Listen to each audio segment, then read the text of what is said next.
talking about, please interrupt us in the middle. Don't wait till the break or something like that. If you have a question, chances are somebody else has a question. And the other one is, I know for me especially, I speak very quickly, so if you would like something repeated, I'm happy to repeat it, or if you would like me to use different words, I'm happy to repeat something in new words. Okay, does that make sense to everybody? Yeah. Okay, wonderful.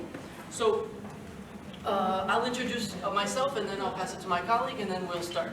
So my name is Dr. Michael Burns. So I'm an American, I'm an author, a writing coach, and a documentary filmmaker. So I've been studying stories and storytelling now for about 20 years in different capacities, both as an academic and as an outside professional. For the past 9.5 years, I've been living in Mumbai, India, where I met Akshay. And I started, 7 years ago, I started a company in India that has now become one of Asia's largest storytelling organizations. And this is our about 155th, 160th workshop that we've done in India and outside on how to discover the story inside of you and how to share it with other people. So we're going to take a lot of that wisdom. Our workshop is usually 15 hours long, but we're going to take a lot of it and distill it down to the 8 hours that we have to spend with you today. 9 to 1 today and 9 to 1 tomorrow.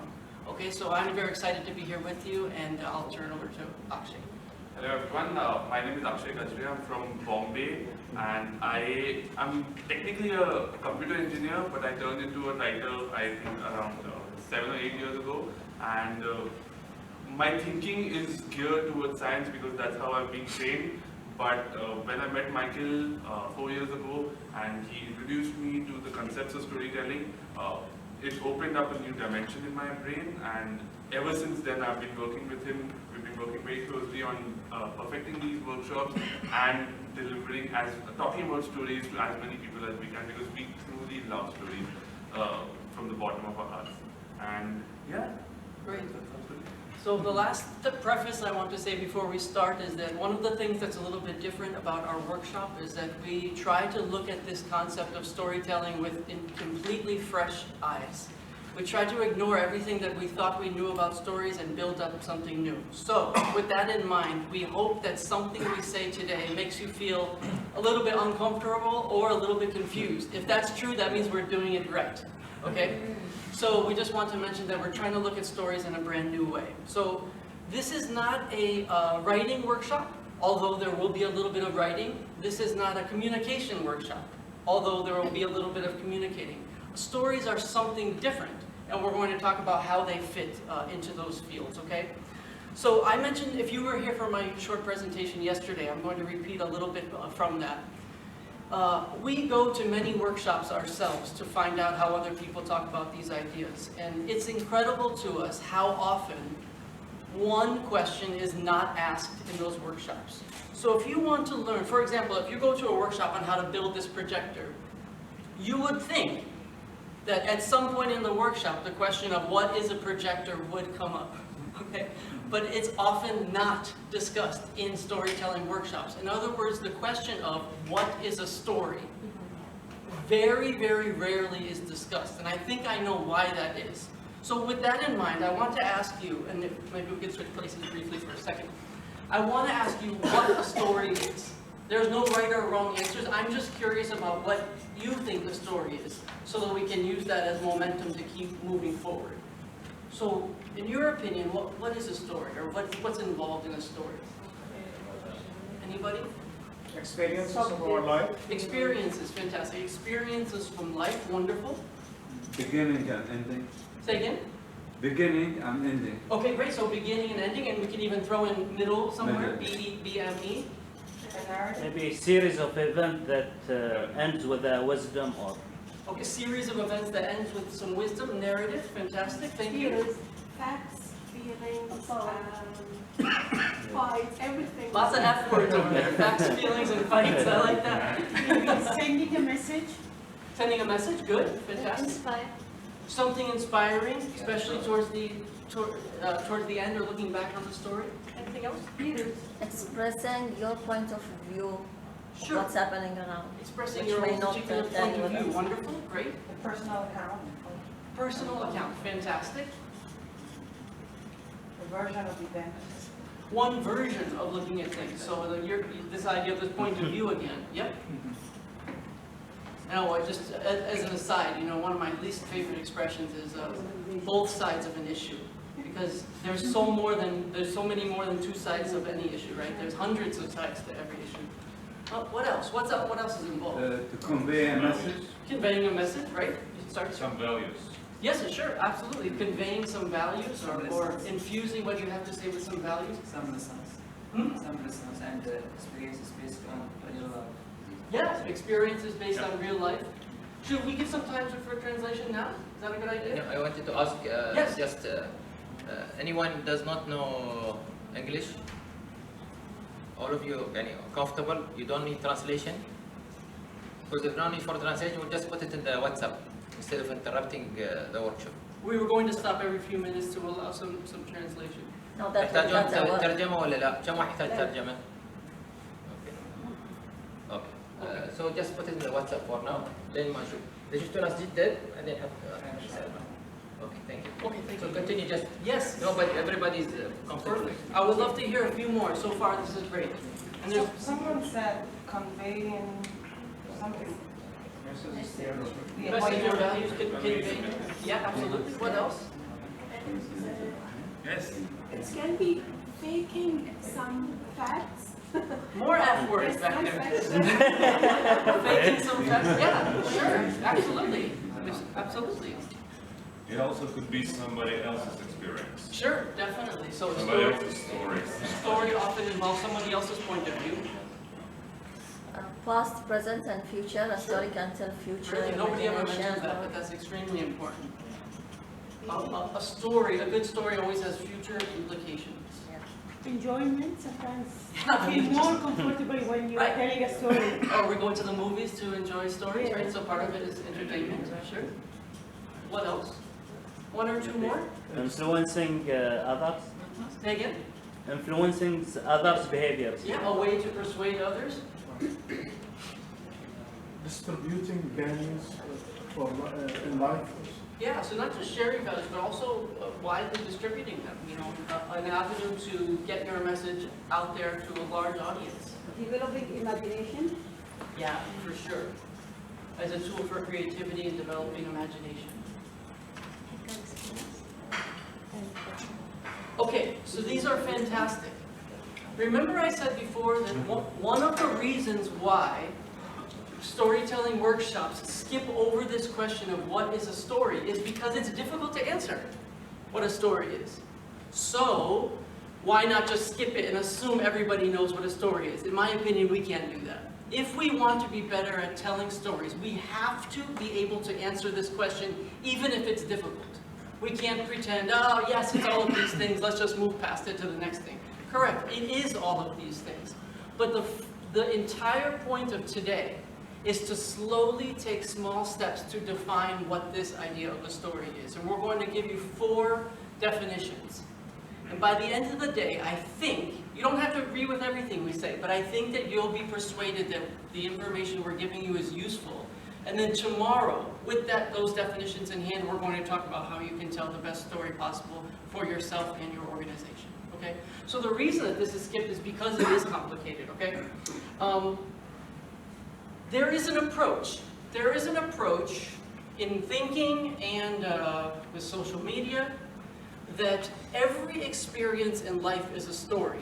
So if you might have seen on Instagram and Facebook, now they have these things called stories, right?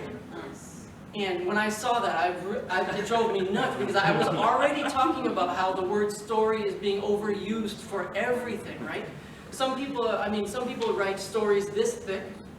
Some people put stories up on the big screen. Some people say in 140 characters you can write stories. Now people are saying that any 10-second moment of your day is a story. Incorrect, in my opinion. A story is actually something that has a very particular shape. So sometimes at the point in this workshop, somebody says to me, well, why do you have to put such a definition on it? Why can't everything be a story? Well, my business card isn't a story. The instruction manual for this thing isn't a story. In other words, we can identify that certain things seem like they're stories and certain things seem like they're not stories. Okay, if that's true, then at least we can put away some things that are not stories and talk about what is a story. Why is this important? Because if you want to be good at something, anything in the world, you have to be able to identify what that thing is. Otherwise, we just end up giving you what's called fortune cookie advice. Just general encouragement about being a more creative person or something like that. This is not useful to you. For today and tomorrow, you're going to become storytelling experts, and it forces us to be able to put that common definition of a story aside. On what's today, Wednesday? On Friday, if you want to go back to calling every moment a story, fine, no problem. But for the next 2 days, we're going to take a scientific approach and actually define what this thing is and how it's different from communication, from essays, from poems, from pictures, and all these things, okay? The problem is, and this is the last thing I'll say about this, that a picture and a card and an instruction manual is part of a story, yes, of course. Just the way that these things are part of the story, but none of them is a story in and of itself. So we promise, little by little throughout the day, we're going to hammer home this definition and leave you with what we think a story is and what we think a story isn't. Okay, so shall we go to some of the definitions? Should I? Okay. I'll hand this off to you.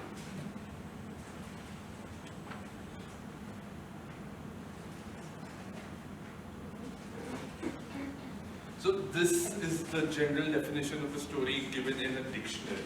A story is any account of connected events presented to a reader or listener in a sequence of written or spoken words or in a sequence of pictures moving a still. That's it. The key point in this definition is connected events. But can we do better? Can we make this definition a little better? Can you This make is it a- higher? Because I can't see. Back again. So this is this definition that you would find if you went to the online dictionary right now. Nothing wrong with this event. There's nothing wrong with this definition, but I think we can do better than that, okay? Can we go on to the next slide? Absolutely, and we can also send everybody all of our slides. Yes. After. Yes. Stories are how we think. They're how we make meaning out of life. We can call them schema, scripts, maps, mental models, metaphors, or narratives. Stories are how we explain how things work, how we make decisions, how we persuade others, how we understand our place in the world, create identities, and teach social values. You'll see a lot of common ground here and here in what a story is. And if you had given us this definition probably 10 years ago, we would have laughed. Because you can't really think stories can do so much. But we are hoping that by the end of today, you will agree with us that stories do all of these things and a lot more. So we get to the history of the species type of things. Yeah, we can, So one of the things that we like to say is that we believe that storytelling is embedded in human DNA. Okay, and now a lot of times when people say something is in your DNA, it's just a fancy way of saying that you're good at something. For example, like Messi's DNA has football, like, or Tiger Woods' DNA has golf in it or something. We're not talking about it like that. We really mean that storytelling is part of human beings' genetic code. Both and. So I want to ask you, why do you think that, we're not the only people that believe this, other people believe this too. Why do you think that some people believe that intertwined into the DNA of the human species is the ability to tell stories? The same way that the cheetah knows how to run, the peregrine falcon knows how to fly. Human beings are born with the ability to tell stories. Because we have the ability to talk. It's about language. Sure, but dolphins, can also talk, right? Maybe they tell stories, maybe jokes. Absolutely. We just don't know the language. Absolutely. And that's biologically, we have this, special box which is, unboxing with special conditions, and we have special language skills for that. That's genetically, that's true. Brilliant, absolutely. Your mind also. Sorry? Your mind also. Correct. Your mind, you can think. So the hint of this is absolutely correct. The hint of this is, why is any feature inside any creature's DNA? You don't have to be a biologist to understand this. Maybe because we are a fast evolutionary species, Yes, that's part of it. we need to recollect and recollect and put things together. You're warming up, absolutely, there was a point I to that. think because human is based on communication. Yes, So it is built in, telling the story. sure, but you could argue that many other creatures are also communicating. I remember with a few weeks ago, I dropped a piece of chocolate on the ground, and 5 minutes later, there were 200 ants. But they Hit that chocolate, right? They sure. You know, we have like longer tasks. We need to keep our legacy and we need to preserve it. So we Correct. need this story. Correct. That's our competitive advantage. Correct. That's why we're so successful. Correct, and when you say successful, you mean survival also. Yeah, that's true. Yeah. So we believe that storytelling had something to do with our species' survival. Maybe thriving. And thriving, absolutely. So, our ancestors, if we go back to the savannah 50,000 years ago, our ancestors had to communicate information to each other. Just like any band of 30 or 40 humanoids or early humans had to communicate things to each other. What types of important things did they have to communicate? Where to find food, where to find shelter, where to find water, where to avoid predators, and things like that, right? Communication and facts and information like that is notoriously forgettable. You know, in fact, the statistics show that over 90% of what we talk about today, you will forget tomorrow. That's one of the reasons why we're going to send you the slides, right? Information is notoriously forgettable. Therefore, without writing, our ancestors had this problem, which was, how are we going to communicate where to find food, where to find water, where to find shelter, where to avoid predators, to our children in a way that they can then pass down to their children over and over and over again. Nowadays, right, we can write the message down and say, someday read this story to your kids or something like that. Our ancestors didn't have that luxury. In other words, they had to invent a technology that allowed them to take information and put it together into a shape to make it unforgettable. So that when I tell it to Akshay, he never forgets it. And then when he tells it to his children, they never forget it either. We would argue that that shape of that information is a story. In other words, if you take information and you put it together in this particular package, you can make it unforgettable. So that's our first definition of what a story is. A story is simply information that has been put together in a very particular way to make it unforgettable. It's like if we have a pile of bricks. We take these bricks and we put them together in a very particular way, we get something special. The pile of bricks is not enough. We have to put them into some shape. That's what I would argue a story is, essentially a technology that our ancestors invented. Does that make sense? May I just add something? Please, yes. I think that to make it unforgettable, we need to add some emotions to that. Sure. Because we're not that rational. We're not just noticing that that's a good story. We need to remember it. Because I can make myself to remember every single word, but I forget it tomorrow. In fact, the rest of the entire morning, Yes. well, all we're talking about is what is that shape. Yes, we agree that there's a shape. It involves emotions, but it also involves 14 other characteristics that need to be there to qualify as a story. It doesn't mean information is not important. Of course it's important. But information without the shape is just something that you're going to forget.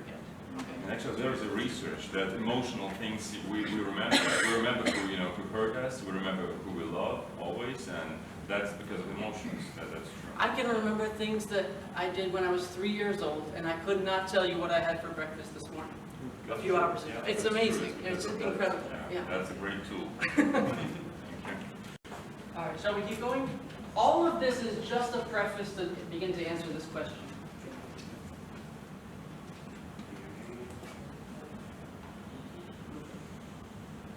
Okay, let's continue. So maybe stories are this data with soul is exactly what we're talking about. I have a love and hate relationship with this definition because the word soul is so different for all of us. Everybody can define soul in a different way. You can call it emotions, you can call it feelings, you can call them a spirit. There are so many different perspectives to soul, right? So that's why I love and hate this definition. But at the same time, I'm going to give you a better way of looking at the same definition. Yeah, no, that's okay. So information. Information is what we're talking about.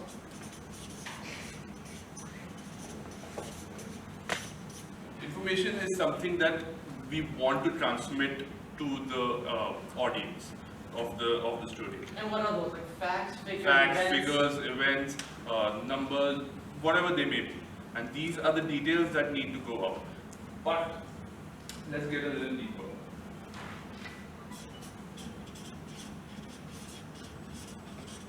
What is knowledge? Maybe there is no difference between these two things, but we think there is. We're curious about what you think. What do you think? What is knowledge? Knowledge is inside you. Yes. Information is something you need to do something. Yes, that's right. What is knowledge? Experience. Yeah, it's experience most empirical. So information plus Information, experience that you is do equal to know? knowledge. Knowledge, experience. You're talking about some kind of a pyramid of information like data, information, knowledge, Yes. understanding, wisdom. So it's an evolutionary thing, and the story will be topping them actually at the end. Because data is more raw than information. You're very wrong. Huh? You're very wrong to what we're heading. So knowledge, you could say, is connecting all the pieces of information together. Like if we have a lot of dots together, these pieces of information, and knowing the connection between these dots is knowledge. Can we agree on that? Yes. Yes. So the third word, wisdom. What do you think is wisdom? If knowledge is what, wisdom is how. Nice. We've never had it said that way, but I really like that. So Where to use the information. where to use the Or what to information? not use it possibly, right? Yeah, Okay, or make where a not to moral use it, judgment yeah. or something. That's like assessment of different information. You could even call wisdom a deeper sense of knowledge, like an experiential knowledge that you have. Let me give you an example. So if, say, this table was littered with all the pieces of a gun, from the springs to the gunpowder to the bullet casing, everything is littered on this table. Those are the pieces of information. Knowledge is knowing how all of those pieces put together, fit together, and build a gun. But wisdom would be, you could say, the model dimension of it, whether you should use the gun or not. Make sense? Now you might say to yourself, oh well, okay, this is obvious. I understand the difference between these things. But here's why we bring this up. If you ask 99 out of 100 people just off the street to tell you a story, tell me any story, do you know what they'll tell you? Only this. One day this happened and this happened, these 5 things happened, what a crazy day, or something like that. That's just information, it's just a list. This happened first, this happened second, this happened third. So if you think, well, of course I know that stories have involved these things and not this one. Most people do not know that. Most people assume that a story is basically just a list of things that happened. Yeah. So it's really important that we understand the importance of this. Sometimes the metaphor that I use, actually I was talking about the gun, is like the information is like the skeleton. Okay, so we need the skeleton to have the body, but we also need these layers. So it's not just the skeleton. So it's an important detail. But why are we bringing this up when we're talking about stories? We believe, at least Michael and I believe, that stories live in the nexus between knowledge and wisdom, somewhere here. The gap between information and knowledge is vast, but the gap between knowledge and wisdom is not that big. And stories live somewhere in the nexus there. Yes? The story is in the realm of understanding, I think. Sorry? Yes. It's in the Yes. realm of understanding. That's where it's between knowledge and wisdom. Yes. Yeah. Definitely. Right, understanding is on kind of a synonym for knowledge in a way. Correct. I love the very first thing that was said, which is you take information and you try to accomplish something, therefore you're applying knowledge. In other words, like if you read a book with tons of information about surgery, for example, and then it's time for you to perform that surgery, now you have to select the pieces and apply those. You don't apply everything, you have to make choices about what to What information is Understanding is not equivalent of knowledge. Some okay. people know things, but they know what they say, but they don't say what they know. So maybe understanding and wisdom are closer. Understanding includes why and how. Sure, yeah. And this is Knowledge wisdom. is transferable too. You know the connection, but you transfer it. Sure, I think you're closer to wisdom than you are to And knowledge, also, for sure. and also you can see that information is kind of object and knowledge and wisdom is subjective. Yes. That's object and That's subject exactly where relation. we're leading, yeah. No, you're on top of things, yep. Sorry. Alright, so we're trying to define what stories are, but also at the same time it is very important to understand what stories aren't. Would you like to go ahead? Yeah, and- sure. So let's talk about another word that you might have heard of before, okay? Has anyone ever heard of this word before? Anecdote? And remember, what we're doing today is we're really defining what a story is and what a story isn't. An anecdote is not the same thing as a story, but I would like to know what you perceive this word to mean. A chopped up story. A chopped up story? Good, very good. What else? That's actually a great definition. Anecdote. If I say to you, tell me an anecdote, most of you would say something, so that means you have some idea about what this word might mean. Anecdote, chopped up story, what else? Like some people think it's like a short story, or something like that, anecdote, that's fine. What else? Anecdote. I like to think of Instagram stories and anecdotes. It should be entertainment with the conclusion. Entertainment, yeah, like Like with the conclusion because it's more people will laugh. Nobody ever says this, that's correct. Anecdotes often have a moral punchline to them. Yeah, that. Like Like if it's you not do the this, conclusion. but- if you stick your finger in the light socket, Yeah. you'll get electrocuted, yes. What else? What else is involved in anecdotes? Because we're looking at this concept under a microscope, this idea of what a story is, it's different Usually than... some kind of situation. Correct, situation, this is very good. One or two more? This is important, And sometimes typical situation. correct? Correct? How familiar are you with the Middle Eastern culture? Little bit. Yeah, India. This is like Mullah Nasruddin kind of a thing. You know what Mullah Nasruddin is, or Juha? It was perfect. Yeah. Juha and Mullah Nasruddin. Yeah, you have. We have all the koans in the Japanese culture, Okay, the anecdotes. Sure. It's sometimes paradoxical, sometimes comes in a form of joke, an observation? and parody, or Sure. yeah.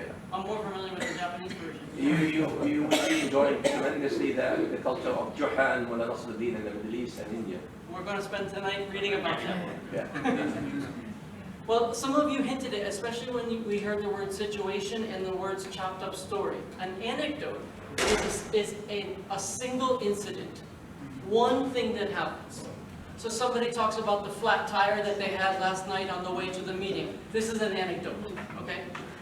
Now, we use the word anecdote for lots of things. Most of the time, people use the word anecdote to refer to a personal story, something about you. This is technically incorrect, but it's important because we are being technical during this workshop about what the difference is. An anecdote is a single incident, one single incident, describing what happened, very often with a moral punchline, you know? So I was in my kitchen, all the lights were off, I was looking for the light switch, and by mistake I put my fingers in the socket, and that taught me not to put my hands against the wall when the lights are off. A single incident, okay? Does this make sense?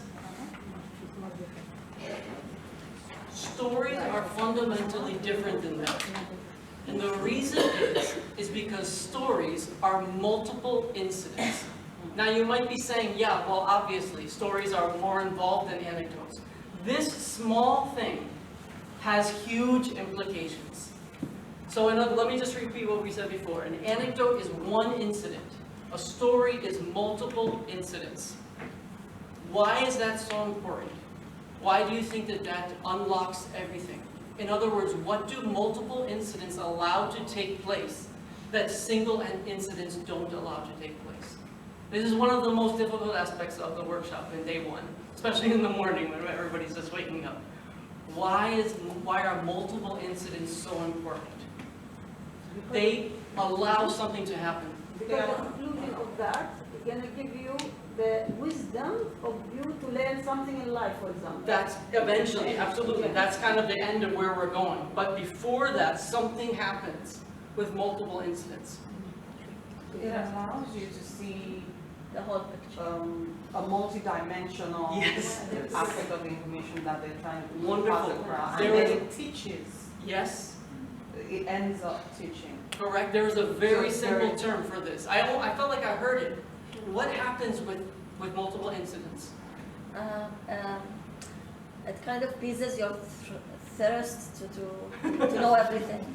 Yes. Before, no. Sequence of events. Yes, this is fantastic, and no one ever says this. The answer to this question was very beginning of the workshop, when we gave you that really boring definition of stories, which was that story is a sequence of events. What does that sequence allow you to see? The whole picture. Everything. Somebody said development, Multi-dimensional. climax. There is another word for this. The word is change. The word is change. Multiple incidents allow you to see a change in state from one situation to another situation. So if an anecdote is one situation by itself, multiple incidents now allow you to see the change from one situation to a different situation. And this is where our second definition of stories comes into play. A story is nothing more than a vehicle for change. If there is no change, there is no story. So one of my jobs is a story coach, where people send me their work and say, can you give me some advice on this? I would say 40% of the time I say to them, this is wonderful what you've written here. Not a story. There is no change happening here. If there is no change, then there is no story. There are three big types of change. Can anybody take a guess? And I don't mean specific things that happen in a story. I mean like families of change. Any idea? At least one of these three must be present in order for something to be a story and not an From anecdote. failure to success. Okay, yes, this is called change in circumstance. Change in circumstance. So someone is sick at the beginning, someone is healthy at the end. Change in circumstance. This occurs in almost all stories. Change in circumstance, right? A town is struggling with building a school at the beginning, the school is built at the end of the story. Or vice versa, change in circumstance. That's the first one. Can you think of the second one? There's three big ones. We've spoken about it before. Also, I think it causes change in the level of awareness. Correct. Moves the This is the person. second one. Change in insight. Means inside the main character's mind, the world changes. Not necessarily just outside, but also internally. Change in insight. Fantastic. First one is change in circumstance, second one is change in insight. Those are the two big ones, but there's a third one that's so common that we wanted to include it on this list. Could it be reallocated? Timing. Could be. Correction. Characters? Yes, this one is so close. Change in relationship. So two people are strangers at the beginning, two people know each other at the end. Two people are best friends at the beginning, they become alienated and separated from each other. Sorry to turn my back on you. We become separated at the end, okay? So those are the big three. If one of those is missing, you may have something wonderful. It may be fantastic, not a story. Change must be present in order for there to be a story. Because we fundamentally believe that stories are about transformation. The transformation is here in one of these dimensions.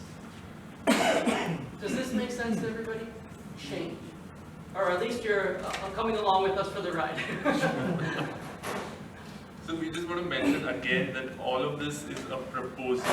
For the next 2 days, yes, we will be talking about this, but it is a proposal for you to accept. And if you have an argument, please do share the breakdown. We will love Or to. we just need to reflect. Correct. Some of the ideas, that's what. And that's why, you know, when you have this very nice sounding idea that like, this is a story or something like that. No, this is a nice standee. Like, we don't have to say that this is a story, this is a nice standee. Because there is no change involved. Therefore, we can call this what it is. So Sometimes people think we're being mean by saying every moment in life is not a story. No, those are wonderful moments, but why do they need to be called stories? They don't need to be called stories. A story must have this, or it must have this package that makes it unforgettable. Okay. So finally, after all of this, now we're going to do some writing.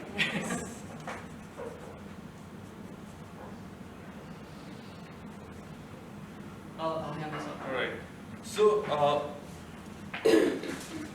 the question here is, how does a story really start? We've been talking about what stories are, but from where do they begin? Have any of you all seen an apple tree seed? It's a black little pod inside the apple. Yes. Yeah. So that's the seed of an apple tree. But when you plant it, and when the apple tree grows out of it, where is that seed? Inside. Where is that? It's the whole tree. It's the whole tree. Exactly. So we like to call the seeds of stories floats. Floats are these subjective thoughts that you have in your mind which can originate into a story. Does that make sense? And usually these floats disappear as the seed disappears once the story has totally sprouted out. Right? So let's do 3 floats, but we will guide you in the direction in which these floats need to go. Right? So I will be giving you 3 questions.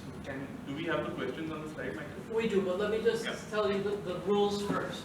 We want you to write floats that are one single sentence. So let's try to make this seed as tight as possible. So one single sentence. And the other one is that it should be subjective. So it should be coming from your point of view, okay? So subjectivity versus objectivity, your point of view only. Does that make sense? And when you hear the questions, don't try to overthink it. Just, right? One single sentence. First one is here up on the screen. Okay. What's the one talent you have? Not the one, but one of them. Or one of them, yeah. Shall we write it down? Yes. One single sentence. And you know, by the way, you're not going to have to share anything with anybody if you don't want to. So don't censor yourself. Just let whatever is inside come out. What's your question? What's one talent that you have? So really dig around. What's one skill that you have that makes you different? Maybe it's something really small. Maybe you can shoot this rubber bands further than anybody else. That's perfectly fine.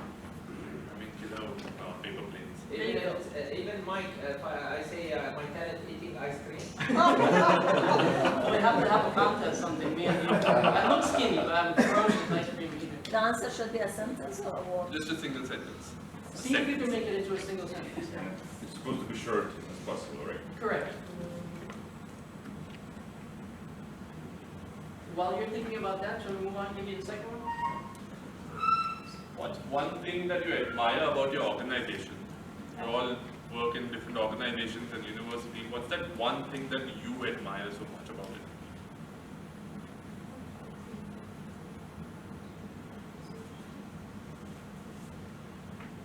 There must be something about your organization that drew you into it, that makes you want to be a part of it. What do you mean organization? Some of us are retired, so.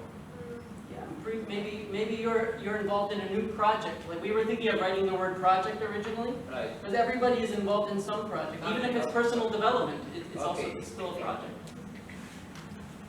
Or your previous work? Absolutely. Yeah. What's one thing that you admire about your current organization or your previous organization or project?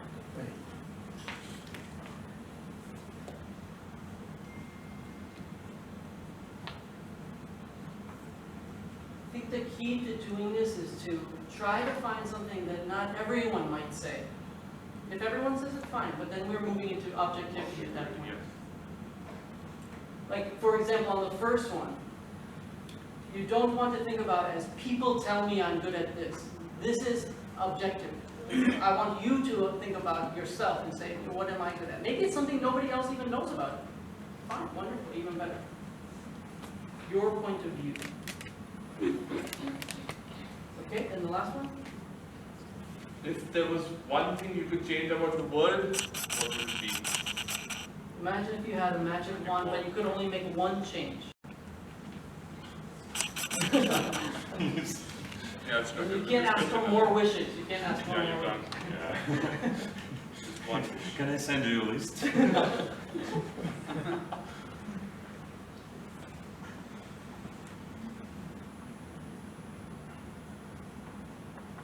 So take your time.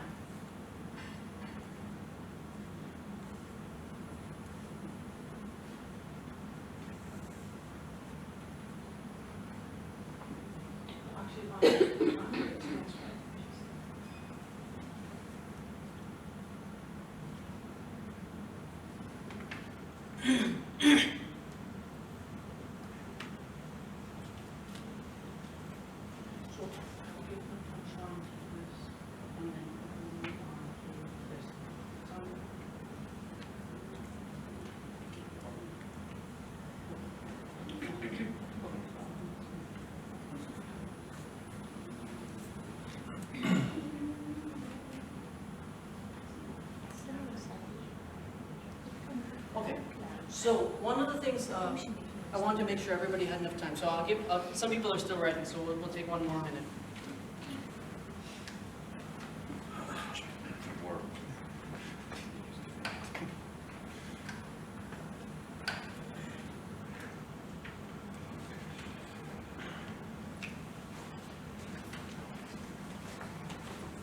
So since we run one of Asia's largest storytelling organizations, people send questions to our website every day with little questions about writing, questions about publishing, questions like that. Can you take a guess at what the most commonly asked question is? I know it's difficult, but there's a hint in what we're talking about right now. In other words, almost every day somebody sends in this particular question. How to start a story. Correct. Correct. I have all these ideas in my head and I don't know how to start or what to start with. The reason that we like to do this exercise is because this is one of the strategies that you can use to start. Floats are a very, very helpful way to get started. In tomorrow's workshop, we're going to talk about more strategies that you can use to start. But we wanted to leave you with at least one today.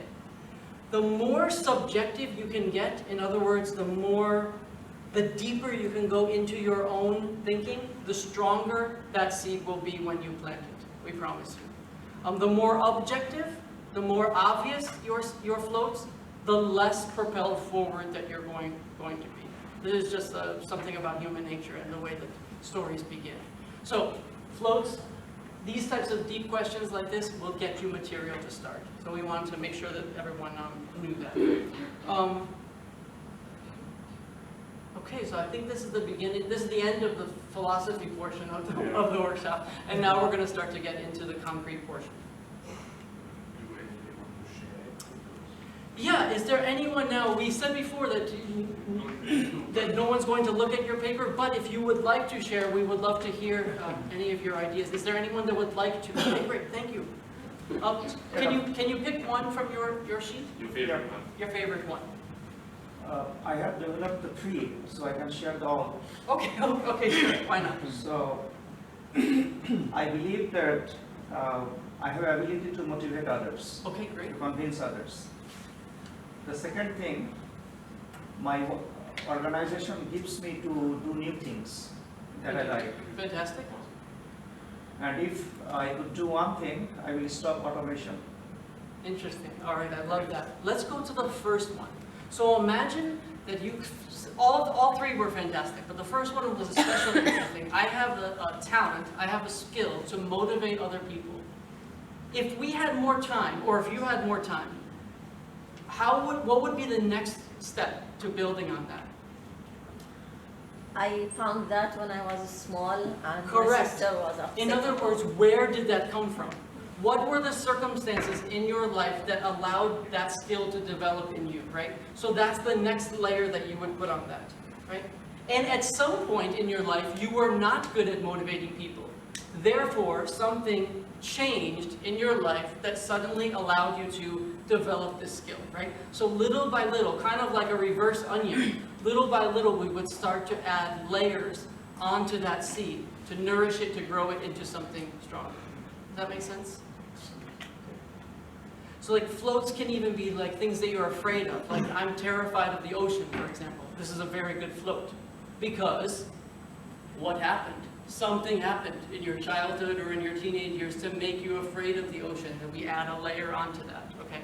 So therefore, a float is always the first question, and the rest of the story is asking why. Why did that thing come about? Is there anybody else that would like to share? Yes, thank you. My talent is, I believe that my leadership qualities. Okay. So the next point is like different opinions of people and coming up with the best plan or the best idea to execute. Great. And the thing that I would say didn't know is like to rape culture. There's been no rape, and also the breaking stereotype about women's confidence and women's power. Wonderful. So we concentrated on the first one before. Let's concentrate on the third one again. What does your answer imply? That there is a problem right now, right? Yeah. So the third definition of what a story is, and we're going to end with the fourth one tomorrow, but the third definition of a story is when something goes wrong. Exactly. Because what is the story going to be about? The attempt to fix the problem, right? So a story always involves something that's gone wrong, and the question is, how are we going to fix it? So that's what you're hinting at with this one. Yes. How did rape culture get created, and what are we going to do to uncreate it? Exactly. Okay. Anybody else want to share? Yes, please. The first one, ability to make relations. Great. Second, the organization, the humanity. This is the things. And the third one, love and cooperating together. Fantastic. Fantastic. I have so much to say about all of those, but I want to include everybody. Yes, sir. Well, you said it's supposed to be short, so the first one I teach. Yep. And that was for a long time. Fantastic. And the second one, that my organization make me proud to belong to this organization, and proud of this organization. And the third part, I see it's all connected right now, but the third part that I want to increase the ability of empathy of the humanity, because that's what we need in the whole world. Imagine yourself in somebody else's shoes. That's, and I see the whole connection, and actually I see the story. I'll go writing. Yeah, absolutely. Anybody else? Those are great. Yes, please. Yeah, my second one, because I work for Gulf Air, so what I like about my organization, the multicultural people I meet from all over the world as colleagues. Right. And what I would like to change, cancel visa between countries. Yeah. Because all the lands are forgot, and we should all be able to enjoy going everywhere. We would have more people here, just one. Citizens of the world rather than of our individual countries. Absolutely. One more before we move on to the next piece. Yes, thank you. I think sometimes I have the ability to hear what is hidden beneath. Sometimes, not a sixth sense or something. Maybe because I'm concentrating on what others said and what's the feeling by their face. I will skip the third one. One thing I want to see, diseases. Diseases. Yes. Yeah. Absolutely. Especially right now, right? Things are happening right at this very moment. Yeah, absolutely. So there are many, many, many ways to do floats. Yes, please, go ahead. I want to answer the third question. Yes. If it had been up to me, I would have worked hard to eliminate the unemployment once and for all in the world. Yeah, absolutely. There are plenty of jobs for everyone. Unemployment is something the government creates, allows to happen, right? Yeah. Of course, absolutely. Just for the sake of the economy, so that we can get into that discussion another time. I have one question. The technique that you will teach us during these days, is it applicable for telling the story and writing it, or only for telling? You know, I'm really glad you asked that question, because I had some notes here yesterday and decided I didn't want to bring it up, but since you brought it up, I'll bring it up now. We are not talking about the story. We're just talking about the seed. Sometimes when people do this exercise, they start writing the story.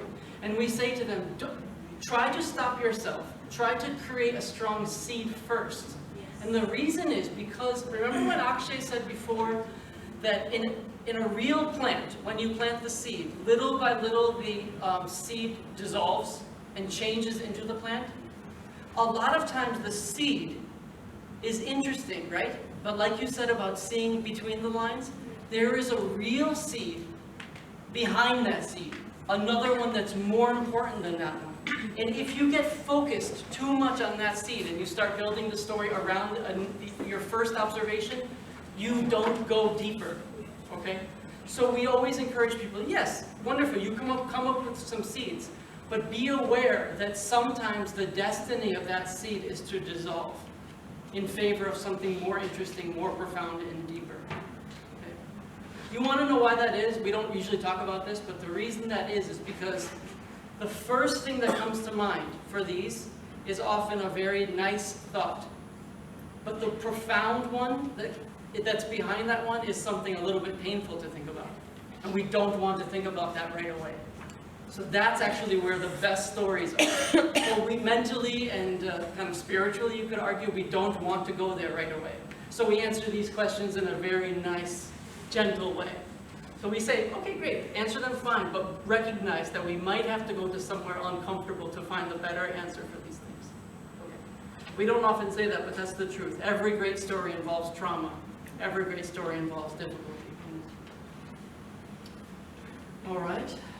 I have a question. Yes, anytime. Yesterday we had a very, very special gentleman who had a form of anemia. Yes. And he mentioned that he goes through, remember you guys, remember? Sickle Huh? cell. Sickle cell. And he mentioned that he goes through average 30 experience of pain per year. Almost done. And each one of them is 10 times equal the pain of a birth giving. This is something common among these people. What a story. Yeah. And he was told that he's going to be on 12. He made it to 12. They told him you're not going to make it to 20-some. He passed the 20. He's now 47 or something. So, while you're talking about the trauma and the pain, I was imagining this gentleman. What a heroic soul. Yeah. And quite balanced with having a job, not having a job, marrying them, not marrying them, firing them, not firing them, and he thriving through his story. I wonder what kind of story he tells himself every night. Sometimes people who've been through this type of pain end up being the gentlest people. Right? Yes, he was. So it's amazing how they can take that pain and Yes. transform it into something else. Yes. Probably is thrived through stories that he tells himself every night. Right. You know one thing when he was saying the pain he had, like, what is it, like, so difficult, more painful than women having birth. I knew that he was there with his wife when he has her child, otherwise he would not feel the pain. Yes, I So he's very understand. passionate. Right. But whether it's mental pain or physical pain, pain has Emotional something to or do with great emotional. emotional pain, something has to do with a great story. Okay, so all of this, basically this entire first hour, did we make through an hour basically, is all about slowly, mentally trying to differentiate between what a story is and what a story isn't. For the rest of the day today, we're going to give you our proposal for exactly, technically speaking, what a story is. So you can almost think about this like an architecture class, and we're talking about building houses. The first half of the class is, what is a house? What makes a house different than a doghouse or an apartment or something like that? And now we're going to pull out the blueprints and say, here's how you build a house. Okay, that's what we're moving to in the next part. Before that, we wanted to ask, would you like a break before we move into that piece, or should we just go right into that now? Go right. Let's go. Keep going? Okay, okay. I'll turn it over to you, buddy.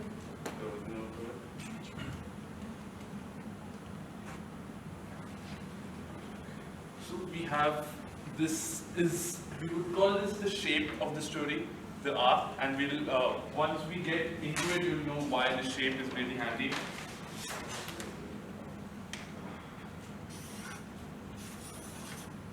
So we would say that there are 4.5 pieces, overarching pieces to this arc, to the structure of the story. We call it the USS, the Universal Story Structure, and we call it universal because it applies to every story, right? So there are 4.5 pieces, and Can I just jump in real quick? Yes. I just want to just jump into what actually I said about every story. When you hear the word story, a lot of times you think about fiction or something like that. The universal story structure is called that because it applies to fiction and non-fiction stories. So we're not talking about how to write a fairy tale, for example.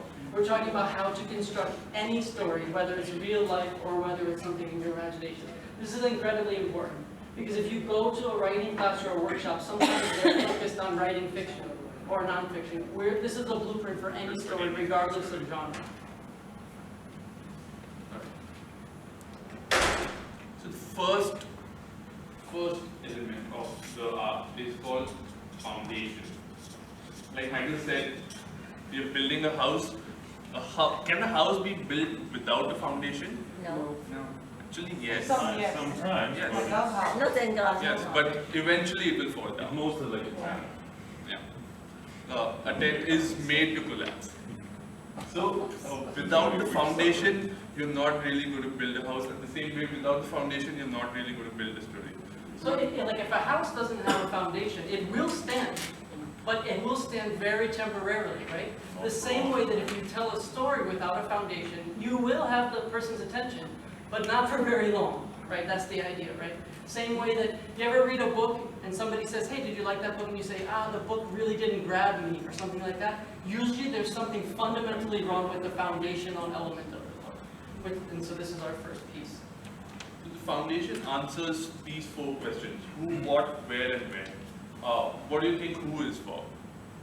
The hero of the story. The hero, the character through which the story is being told. What? What message? What message you want to say? We'll leave the what for now. We'll discuss the what a little later. It's a little tricky question. What does the where and the when mean? City. Very good. Location. Location, the city. Where is this story happening? Is it happening in Bahrain? Is it happening in Bombay? Is it happening in New York? Where is it happening? And when is it happening? Time. Is it happening now? Is it happening in the near future? Is it happening in the past? Also, when can relate to the duration of the story. Like certain stories are told in just 24 hours, or this entire story happened in 1 week. That is where the when, what the when answers. Should we mention about what though? Okay. So, because we give this workshop to groups like this, and we also give this workshop to best-selling authors, we'll just talk about this for a second, about what the what refers to. The what here refers to what does this character want the most in life? What does this character... Now, if you understand the structure of novels and things like this becomes very important, but even though maybe that's not applicable to this group, it's still important here. Character, setting, time duration, what does this character want the most in the world? Okay, does that make sense? And this what, going back to your floats, especially the third question, what do you want to change in the world? That change that you want to bring is something that you want. And that is the driving force of the story, right? Okay. So how is this foundation delivered in stories? Hey, can I say one more thing? So, has anyone, if you've ever taken a journalism class or anything like that, they tell you that there are 6 question words that must be answered early on in the article that you're writing.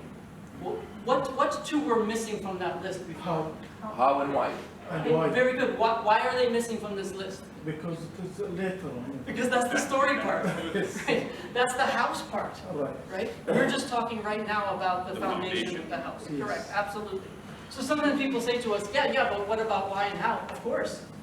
Why and how is, remember those C's that you said before? How did that happen? Yeah. You teach the same thing? Well, we call this positioning in marketing. You see, that's So the finding out the target audience, how to get there. We have the same basics. So there are obviously other words for this: exposition, setting, duration, location. But the thing is, with setting or with duration or location, they just go in the direction of the where and the when. But the foundation really covers the what and the who as well. These words don't really, it doesn't strike you in the head that, oh, we have to talk about the characters. For example, you might go to another workshop and they might say to you, every story should start with a strong setting. Yes, that's correct, but it's not complete. Actually, those 4 elements are what you need at the beginning, not just the where, right? Who, what, where, and when. The setting, how the setting comes here? Yes? Explanation from the setting. Yes. What does it mean? Good, very good. So we don't use this as one of our main definitions for stories, but it came up here just when we talked about empathy a second ago. Yeah. I believe that one of the things that a story is an invitation into somebody else's world. An invitation to someone else's world. If that's true, like when I'm writing a story, I want the reader to imagine my life at that moment.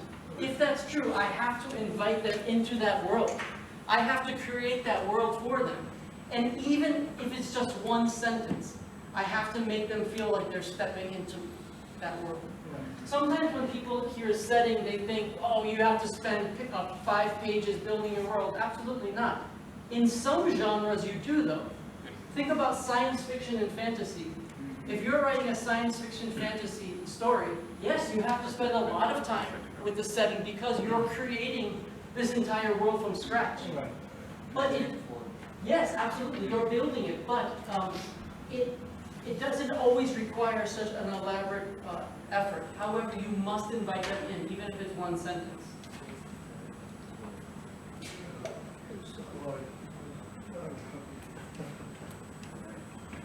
How do you deliver exposition in a story? So there are 3 ways of delivering exposition. First one,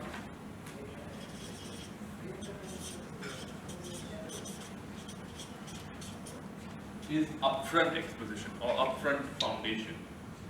This is where when you start a story, you deliver a lot of you answer those 4 questions of what, who, where, and when. Once upon a time, there was a king in a kingdom. You are answering 3 questions right there in the first sentence itself. This is upfront exposition. In certain, as we just spoke about fantasy and science fiction, if you open the first page of the book, you might find maps there. And those maps are a form of exposition which you can keep going back to. In other words, what Akshay is saying here is that exposition or foundation must be in the story, right? We said that before. We're talking now about the universal elements. You can't skip these elements. Foundation must be in there. If that's true, there are 3 ways to put the foundation in there. And the first one is to give extra foundation at the beginning of the story. That's what we mean by upfront. Extra foundation at the beginning. There are 2 rules for when you need to give extra foundation at the beginning. If the foundation is unusual or complicated. If it's unusual or complicated, we need some foundation right at the start. Why do you think that is? Unusual or complicated? To make the reader better understand.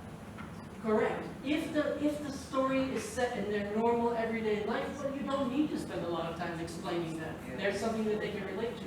If the story is set in wartime in 1942, maybe you have to spend a little bit of time explaining to people that this is unusual or complicated times. Very often when I'm working with a writer, I will sit down and I'll read the first few pages of their story and I'll say to them, why did you decide to write the foundation the way that you wrote it? And they'll say to me, well, that's my style. And I'll say to them, yes, but the story required you to have an upfront foundation delivery. Well, what do you mean? Your story has unusual or a complicated setting, therefore we need upfront right away. If you don't do that, the reader is very disoriented at the start. We don't mean that you have to explain the entire world at the beginning, but you have to give them enough information just to feel comfortable to get the story started. Does that make sense? Right, so that was upfront foundation. Second is little by little. So as the story progresses, a new piece of information keeps getting added throughout the story. New pieces. This also happens, so if you ever see a movie and there is an outside shot of the window of the building and then you kind of zoom into the room, that is another form of little by little exposition. It keeps happening throughout the story. there's one particular type of story in which little by little foundation is required in almost all stories, because new pieces of information are always added as the scenes and the places keep changing. But there's one particular type of story in which little by little foundation is a must. Can anybody guess what that is? Science fiction? Yes, but I'm not talking about genres, I'm talking about the type of story.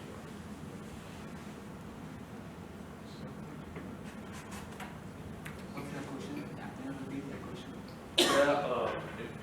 The little by little foundation is where little pieces of information are kept adding throughout the story, and there's one particular type of story in which it is a must. Like it is there in every story, but one particular type of story is a must. Narrators. Sorry? Narrators. Narrators, yes, your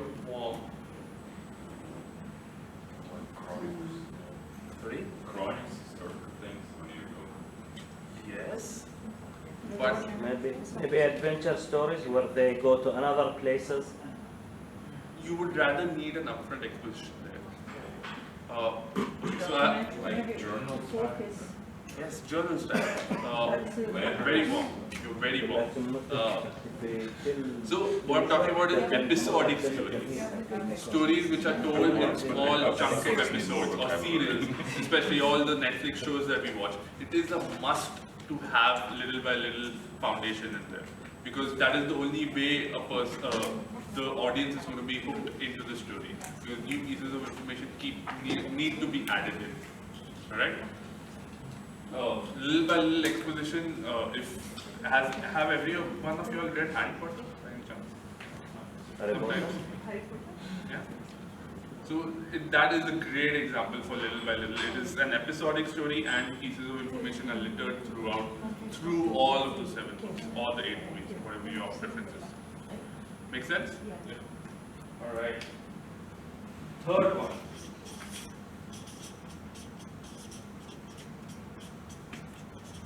At the end of, I like to call it the backloaded foundation. This is where a big piece of the information is withheld from the audience and told at the very end. And this changes the way you look at the entire story. There's a very simple word for this that we use in storytelling. Can anybody take a stab at it? Twist. Sorry? Twist, yes, exactly that. So once this new piece of information has been added into the story, it twists the way you look at the story entirely. And this twist usually happens somewhere near the end. And that is why we call it at the end or backloaded foundation. Make sense?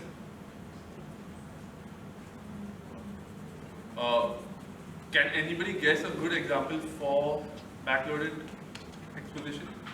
Backloaded foundation? Any murder Maybe mystery? Cinderella. Cinderella. She started. Real example? Any example? Usual suspects. The more you think about it, the more you'll start seeing these things happening in the stories that you have heard or read. Matrix. Sorry? Matrix. Yes. The best example for this is murder mysteries. Who is the murderer is revealed at the end.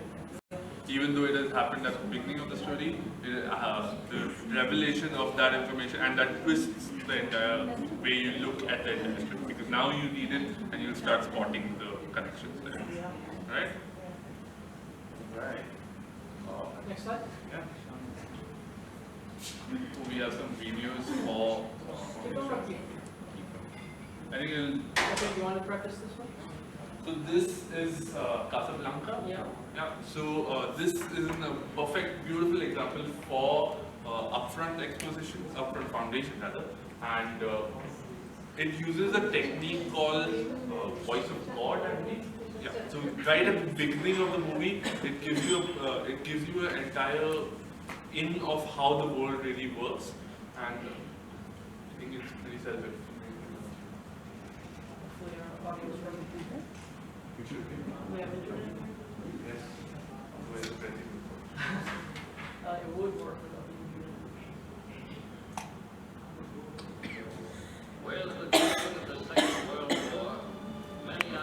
We need the audio higher in the back. I don't know where it is. It's as high as you can go here.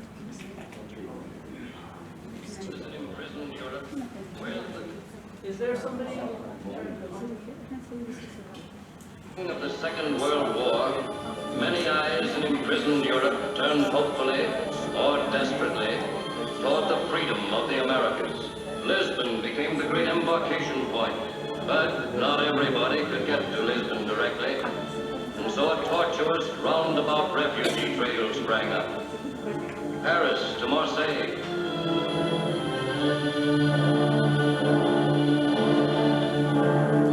across the Mediterranean to Oran,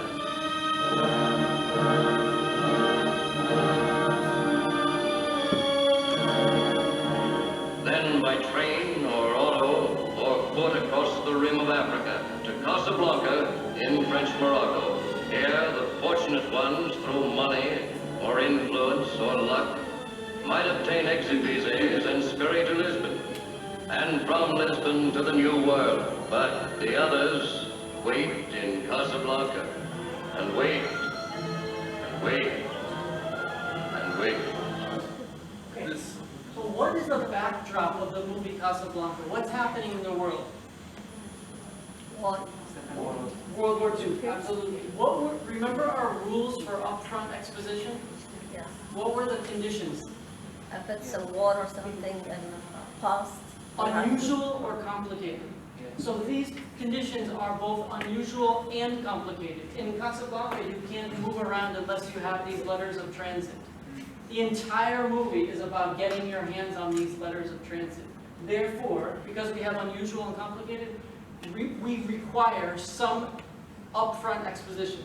Of course, these days in movie making, we don't usually have a voice come on like that. But a lot of times we see this type of thing in documentaries, right? 19 people climbed Mount Everest in 2016, 4 survived, like this is their story or something like that. That text up on the screen is upfront exposition, right? Unusual or complicated. Can anybody think of the most famous text-based screen upfront exposition in film history, probably?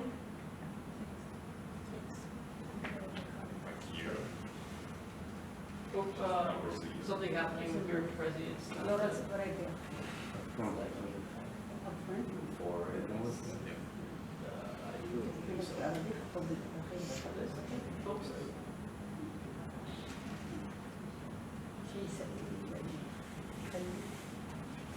This one. Most famous of all time. Right, so what is this? What's the function of this?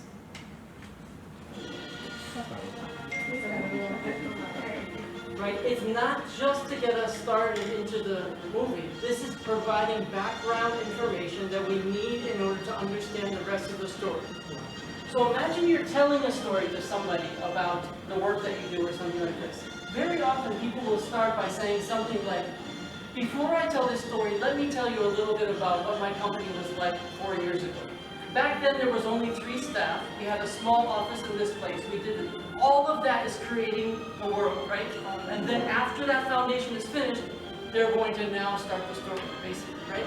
So this, yes, it's entertaining, yes, it's interesting, but it serves the same story function as creating the foundation. This is just using it with text. If I'm talking about a story like that, I'm doing it with words. Does that make sense? Okay. Is there one more example? Okay. This is the beginning of the movie Iron Man, right? Can you turn the volume just a little bit? Yeah. Tony Stark. Visionary. Genius. American patriot. Even from an early age, the son of legendary weapons developer Howard Stark quickly stole the spotlight with his brilliant and unique mind. At age 4, he built his first circuit board. At age 6, his first engine. And at 17, he graduated summa cum laude from MIT. Then, the passing of a titan. Howard Stark's lifelong friend and ally, Obadiah Stane, steps in to help fill the gap left by the legendary founder, until at age 21, the prodigal son returns and is anointed the new CEO of Stark Industries. With the keys to the kingdom, Tony ushers in a new era for his father's legacy, creating smarter weapons, advanced robotics, satellite targeting. Today, Tony Stark has changed the face of the weapons industry by ensuring freedom and protecting America and her interests around the globe. Okay, so we used to give people things to read, but since people read at all different levels of ability, we show these clips. What is the story function of this? In other words, early on in this movie, Iron Man, Tony Stark goes to Las Vegas to receive this award, and before he receives this award, this video plays. What's the point of this? Background. Yes, it's another way of giving all of that background information. Flashback. Correct. Now, if you think about it from the writer's perspective, this is a challenging moment because let's say that Akshay and I are two characters in a story. We cannot give the background information about our lives to each other, right? Because we would never be walking together and we would say, Akshay, every day for us is like this, and we do this and this and this. It's just a very strange conversation for two people to have. Therefore, the voice of that normal world is always brought in by somebody else. In other words, what's the beginning, now zombie movies are all the rage now. What's the beginning of every single zombie movie? It all starts exactly the same way. There's a news broadcast on the TV, right? And the broadcast has been looping for months or years. And it's basically saying that a virus was released, all these people are sick or something like that. Well, that's because there's nobody left to tell us what happened, right? We need that information early on in the story in order to establish the foundation. Okay? Shall we finish up this section and then take a break? Yeah.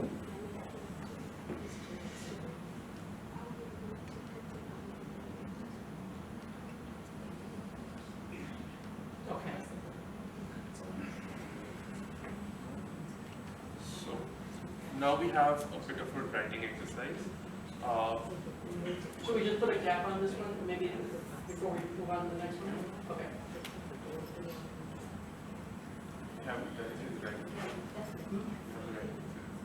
Yeah, but that's the precursor to the next one. Okay. Yeah. So, what is the foundation all about?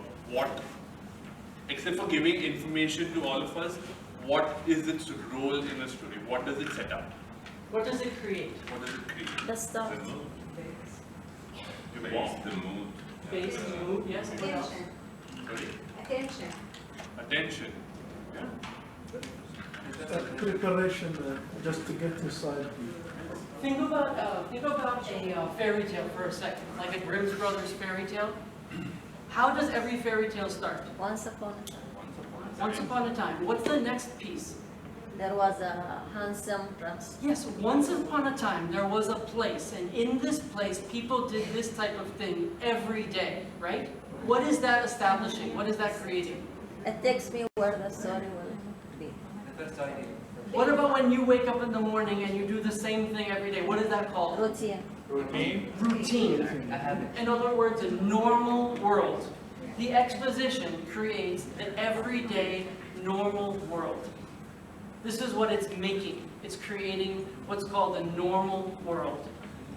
Once upon a time there was this place. And in this place there were these people. And every day they did the same thing. Right? That's the first page to every fairy tale. Right? That format. And that's creating what's known as the everyday normal world. So let me tell you about my walk to work. Every day I walk the same way. I go over this bridge, I pass this station, and I walk to work by taking this second elevator up to the top. Right? This is the beginning of every story you've ever heard. Something talking about the normal everyday routine that you do. Okay? We know that something's going to happen in a second, but that's the basis of everything. Correct? So we're about to move in. All of this was the first piece of these 4.5 pieces of the universal story structure. Foundation is the first piece. But as a precursor to the second piece, we're going to ask you to do a writing exercise, and then we're going to take a 5-minute break. The writing exercise was, let's make sure we get the writing exact, the wording exactly right. So we want you to think about, go back to your life and write down a few sentences of the most unusual day that you've had. One of the most. One of the most unusual days that you've had in your life. A day that was just positively unusual. Something that was just something remarkable happened. Something that was just positively unusual. I'm always getting this story. In a positive way, in a negative way. It can be however you want. I think you'll find it more enjoyable if it's a positive thing. But this day should be remarkable compared to other days. Yeah. I can tell stories like 24 hours. Seriously. Well, if you look close enough, every day is a remarkable day. But I just want you to think about the big ones. You know, a day that was particularly unusual compared to the days that came before. That was the whole 2 weeks. Love it. Very disruptive. Yeah. We're going to use this later, but we want you to think about this and write something down. A day that was particularly unusual. To write about the whole day? No, just one sentence. Just make a note of this day.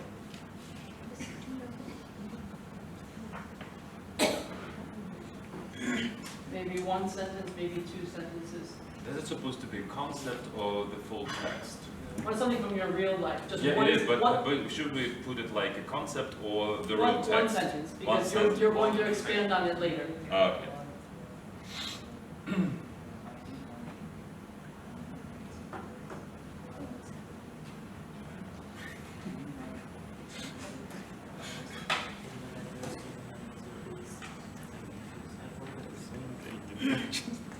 I feel myself somehow starting.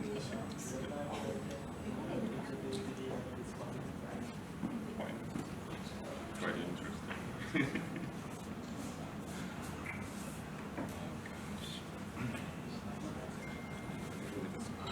Like a student, former student, something to be in their skin.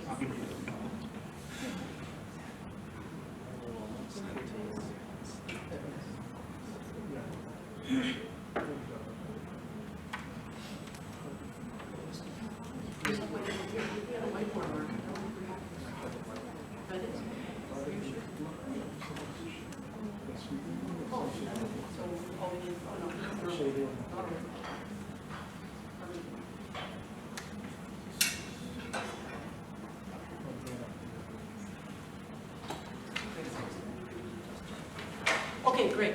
So if you finish that, wonderful. Please put it aside. We're going to build something on that later. But in the meantime, let's just take a 5-minute break for tea or coffee or anything like that. And when we come back, we'll continue in part 2 of this discussion.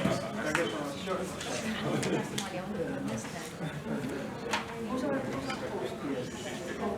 Is she getting one first?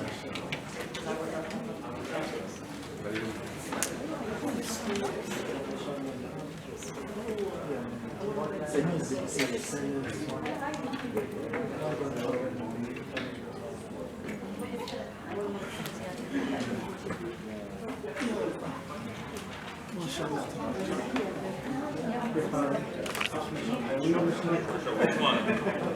The good one? Little one.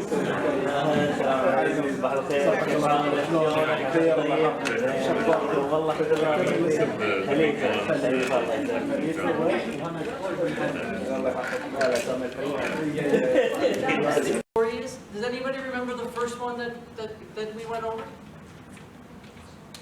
Change. Good, that was the second one, but fantastic. I believe that a story is a vehicle for change. In other words, a story is a way that change is being delivered. The first one, we go back to this idea of this evolutionary piece. Circumstances.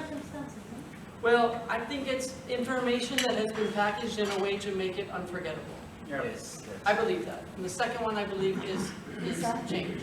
Yeah. The third one has to do with what you wrote down just now, before the break. A story is when something doesn't go according to plan.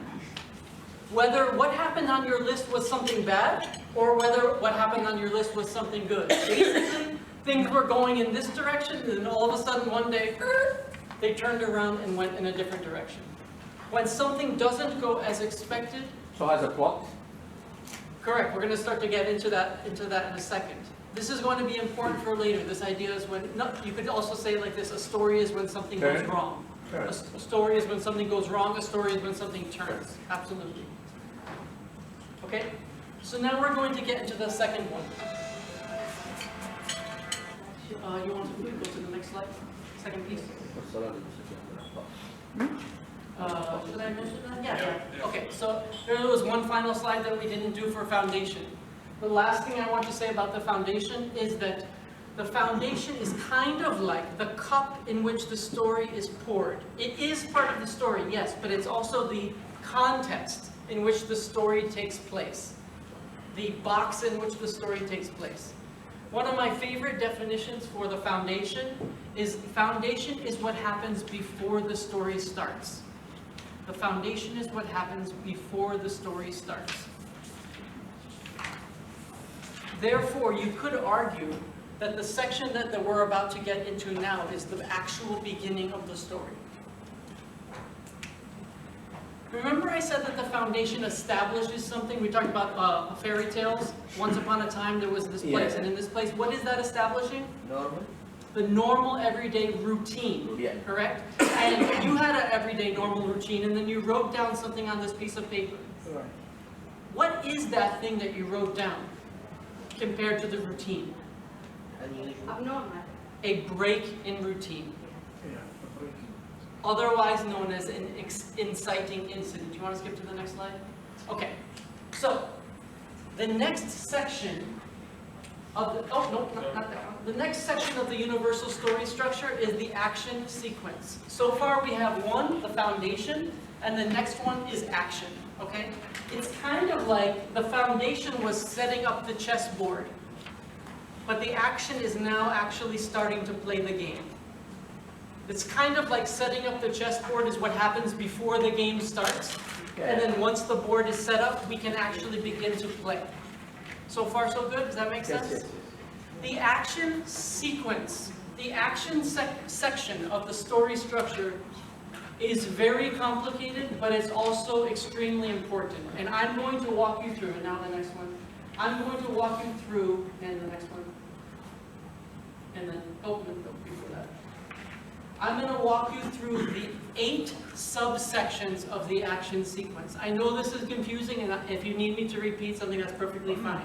In other words, there are 8 distinct things that happen along this trajectory after the foundation is built. And we're slowly starting to move our way through the story structure, okay? And I'm going to take you through each one. You already know the first one. The break in routine, otherwise known as the inciting incident. So every day something happens like this, and this is also page 2 of the fairy tale. Every day something happens like this in this place, page 2, but one day something unusual happened, right? Yes. That's what you wrote down in this page. Something unusual happened. That's called the break in routine. By the way, if you're starting to think of some stories that fit this pattern, you should, because this is the pattern for any story that you can possibly think of. That's why it's called the universal story structure, because it applies to any story that you can think of. Okay? Break in routine. So far, so good? Does this make sense? The next piece is I would argue, the second most important piece of all of these 8. It's called the revelation. Okay? And the revelation does 3 important things. The first one is that the revelation lets the audience or the reader know that the break in routine is important. There are many small breaks in routine in any story, but the revelation points out that this particular break in routine is extremely significant. Okay? So let's give an example. Imagine a story about an astronomer, okay? And this astronomer looks in her telescope every morning. And she has certain objects in the sky that she's looking at, right? And she kind of looks in her telescope and then makes some marking on her form. But one day, she looks in the telescope and she sees something doesn't look like it's supposed to look, right? This is a break in routine. But when she starts to look at it a little bit closer, she realizes that, of course, we know where this is going, right? That there's a meteor, and the meteor is headed straight towards Earth, okay? This is a revelation. If you think about it, the revelation does three things. It points out that the break in routine is important, and it also establishes the problem of the story. What's the problem of that story going to be? Understand how. What are we going to do? What are we going to do about this meteor headed straight towards Earth, right? That's the second thing that the revelation establishes. And the third thing is that the revelation sets two forces into motion. What do we call that in a story when we have at least two forces coming towards each other? Well, there's a term for that. Crash. Kind of, starts with a C. Combination. Conflict. Conflicts, okay. To move towards each other. So there are, remember we had those types of change in circumstance, change in insight, change in relationship? There are also many, many different forms of conflict. The big one that most people think of is this hero and villain, that's called human versus human. But there are some other ones. Does anybody know any of the other types of conflict that there are? Inside. Human versus himself, absolutely. What about that? What about the astronomer conflict? Which one is shaping up there? Human versus Nature. nature. Human versus nature, absolutely. So if we have a tsunami story or a meteor story, this is human versus nature. What else? There's some other big ones. Country versus country. Yeah, human versus aliens. This is a popular one recently. Army versus army, or country versus country. Sure, you could say human versus society in that case. A lot of stories, somebody is involved in the military and being given orders that they don't want to follow, or being pressured by society to do something they don't want to do. This is called human versus society. What else? Humans versus fate. Desire versus desire? That's kind of man versus himself, which is like kind of caving into your own cravings or desires. Human versus fate. Yes, sometimes called man versus God. Sometimes you have a crisis of faith, human versus God. There's another one that's increasingly popular in the last 20 years, which is human versus technology. Right? Knowledge, and I was about to say nature, you know, the Absolutely. existence on it. Right. So science fiction writers have been writing about this for 80 years, human versus technology. These are the big types of conflict. Human versus human, human versus nature, human versus society, human versus himself, human versus God, human versus technology. But this is the moment when those two forces start to move towards each other. And the way I like to think about it is that it's not really, if you really think closely about it, it's not really human versus nature. It's basically two forces that are trying to solve the problem in their own favor. For example, what I mean by this is the tsunami that's headed towards the island. It's not really fighting against humans, right? It's just doing its tsunami thing, right? It doesn't really care what people are doing. It's trying to simply follow its course, whereas the humans are also trying to decide how to fight up against it, right? So it's more of like us versus the tsunami. So I don't like to think about it as always versus. It's basically both parties are trying to solve the problem in their favor. We don't have enough time tomorrow to talk about one of my favorite things to talk about in storytelling, which is villains. But villains in stories often see themselves as the hero, right? They're not trying to stop the hero. They're just simply trying to solve the problem in a different way. Okay? So the same way the tsunami is trying to solve the problem, humans are trying to solve the problem. So the revelation establishes those three important things, and that's incredibly crucial. The next one, where did I put my marker? The next one,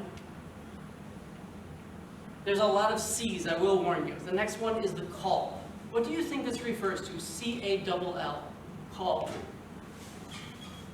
Again, this is the next piece of our 8 pieces. What do you think is the call? Decision. Kind of. Actions to be done. Yes. Who's calling who? I mean, message. Call for action. Yes, so there is a problem that is now everyone is aware of, and it's essentially society is calling on somebody to please rise up and help to solve this problem, okay? So there is a call put out. Who among us is going to be the one to stand up and solve this problem? Justice League. Right, absolutely, absolutely. It's exactly what it is. A call for distress. Who is it going to be to step up, okay? And we see this actually articulated in many different ways in storytelling, but the idea for a call. We see this, of course, in religious stories all the time, too. Who is it going to be that's going to step up and do something about this problem, okay? My favorite one is the next one. Is it the same as who raised the bell? Who raised the bell and tried to solve the problem? Correct, but we're going to run into this right now, which is my favorite section. This is the refusal of the call. What do you think is happening here? And by the way, some of this is cribbed from Joseph Campbell's Hero's Journey, Hero of a Thousand Faces. This is one of the comparative mythologists. What do you think is happening here in this fourth section, the refusal of the call? So very often, not quite yet. So very often this call is made out for who among us, okay, we have this giant problem. Who among us is going to solve this problem? Do you think anybody's raising their hands? No, they are not. No. But the problem needs to be solved. So a lot of times somebody is just picked. Like, you know what? Since nobody wants to volunteer, you are going to be the one that's going to solve the problem. And how do you think that this person reacts to being selected to solve the problem? They do not want to do it, right? I have a question. Does it have to be a problem or just it's just a phenomenon? I mean, this story is really based around problem. This is a very good point. Sometimes the nature of the problem is unclear here, but all we know is that it's a problem. In fact, in the meteor story, the astronomer, it looks like one meteor, but we're going to find out later that it's 3 meteors headed straight towards Earth. In other words, you're right. Right now, it just seems like maybe some small thing. But throughout the course of the story, we're actually going to find out that the problem is bigger than we realize. This is a very good point. Or it's not even a problem. It's a phenomenon. Well, now you're moving into some really higher level stuff. But yes, absolutely. It's just it becomes a different interpretation of what it means to have a problem. So this is my favorite moment in the story structure because this is the most human of all moments. If somebody calls on you to say, you're the one that's going to save us, this is a very natural reaction for all of us to say, are you kidding me? You have chosen the worst person in this room who can possibly, I have no ability to do anything about this problem. Please, please choose someone else.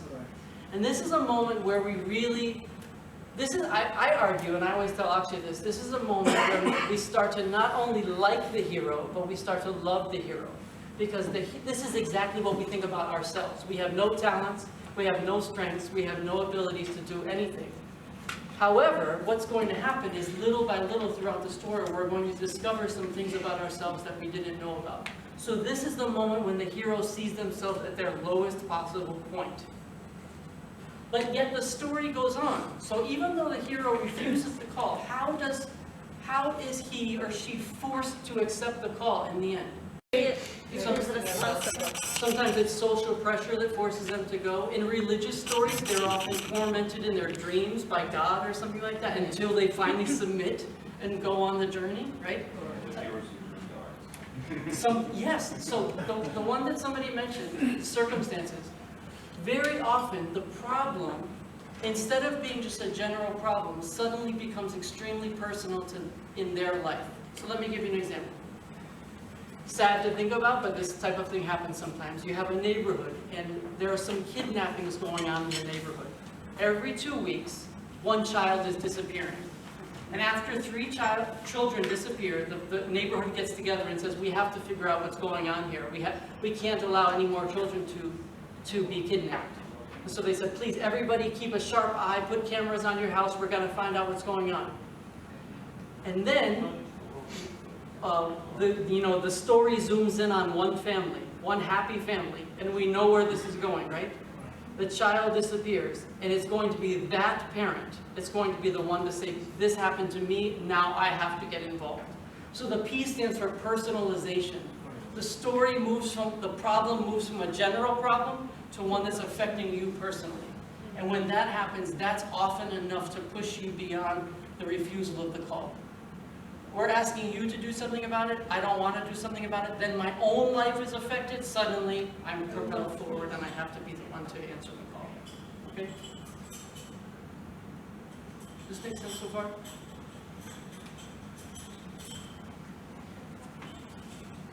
The next one is the easiest one to wrap your mind around. It's called the quest. And the quest just means that the hero is embarking on the mission to solve the problem. And by the way, some stories are starting to pop into your head. They should, because this is a pattern in every story that you can remember. The quest is simply embarking on the answer to solve the problem. Next one, another C, sorry about that. Complications, otherwise known as obstacles. Repeat the quest again, please. Yes, the quest is the easiest one to wrap your mind around. It's simply when the hero now embarks upon the adventure to solve the problem. Sometimes we talk about this, all of this being happening in a cave, and the hero finally steps out of the cave and says, okay, I'm going to try to do something about this problem. That's called the quest. All it means is basically just saying, I'm going to try to solve this problem. And the next section is the complications, otherwise known as the obstacles. What do you think that refers to? Joseph Campbell calls it the trials. What do you think this refers to? More problems he faces in the quest. Yes. She thinks that this problem is going to be relatively easy to solve. But little by little, she encounters all of these other little side missions and all these other little things that must be done to solve this problem. Does that make sense? Yes. So little by little, all of these obstacles are being presented in her way. And this is such a key moment because it's during all of these that her self-esteem starts to change. Because if you think about it, she is moving forward and she thinks that I'm the worst possible choice as the one who can solve this problem. But then she moves past the first obstacle and she's feeling a little bit better about herself, right? And then she moves past the next obstacle and she's thinking, well, maybe I'm not so terrible after all. And by the time she gets past the third obstacle, her perception of herself is starting to transform. Remember we said before that stories are vehicles for change? Or this is where the change is starting to happen. The hero is starting to think, well, maybe I am capable of doing this. Maybe not, however, right? Because the problem is not quite solved yet. Should I complete this section and then go back to that? Yeah, let's do that. Okay. So the complications and the obstacles. By the way, does anybody know that in any story, the minimum number of obstacles that you must have is 3? Even in a story you're telling, a story you're designing, a story you're writing, a novel that you're writing, the minimum number of obstacles that you have is 3. It's the only number that allows you to show this progression of change. 2 is not enough. When I say minimum, by the way, in something we actually mentioned Harry Potter, there are hundreds of obstacles. Hundreds of obstacles. But the minimum number is 3. The thing that pops into my mind every time I do this is this product. Does anybody know this product WD-40? Have you ever seen this? Yeah. Yes. Oil. Correct, right. So if there was a door here and this was stuck, you could take this and spray it, and it makes the hinge move. Does anybody know why it's called WD-40? Because it was the 40th formula before they figured out the one that worked. In other words, there was WD-37, 38, and 39. The same thing with the Chanel number 5. Absolutely. Chanel number 5 is another example. That all of these are essentially obstacles where they learned something little by little, you know, and finally corrected those mistakes until they got to WD-40. You know, if anybody here plays video games, this is absolutely the perfect metaphor for this. In a video game, you move forward onto the level that you're playing, and then you learn something about what to do, and then you move past it to the next level, and the next level is always easier or harder than the previous one? Always harder, okay? Always harder. And the same thing we expect with stories. The obstacles always should get more difficult. You might ask yourself, why? I don't know why. This is something about the universal story structure that we're anticipating that they should get harder as they go through. Each level gets more and more difficult. Okay. I think there is a psychological reason, because as we... Psychological, actually, it's genetically, it's about evolution. We need to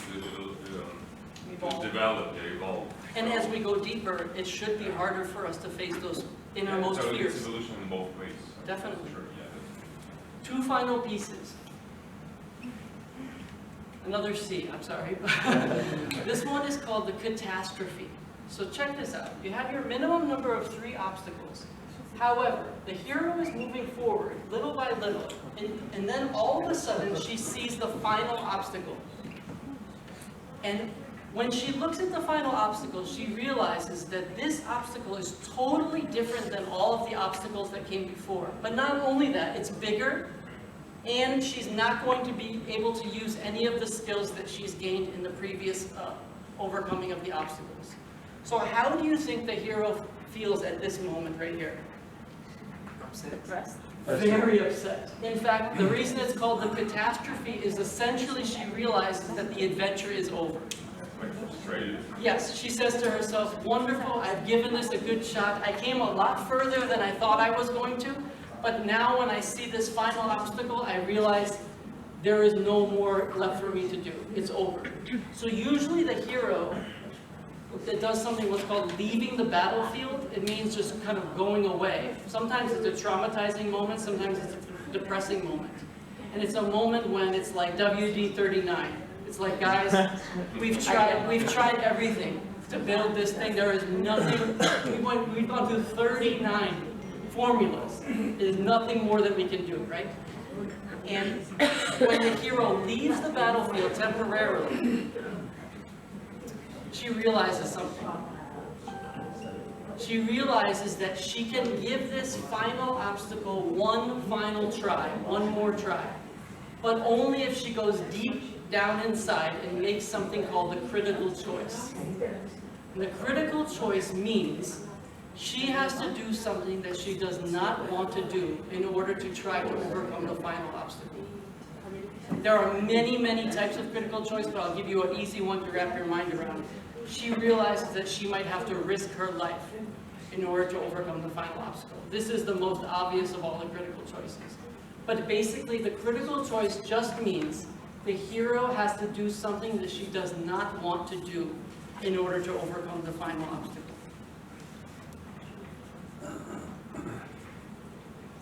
What's the third again? The last one. Critical choice.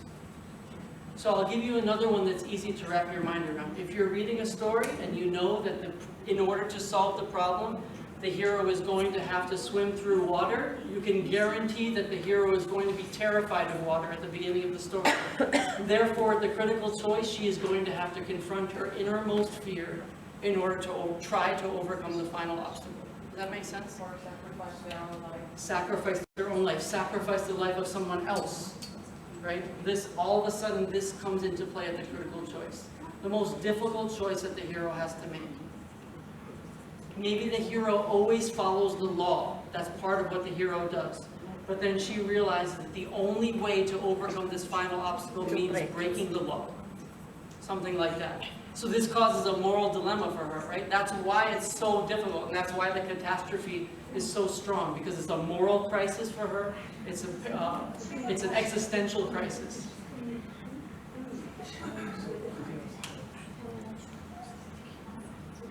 I know this is a lot to take in, but I'm just going to review them very briefly.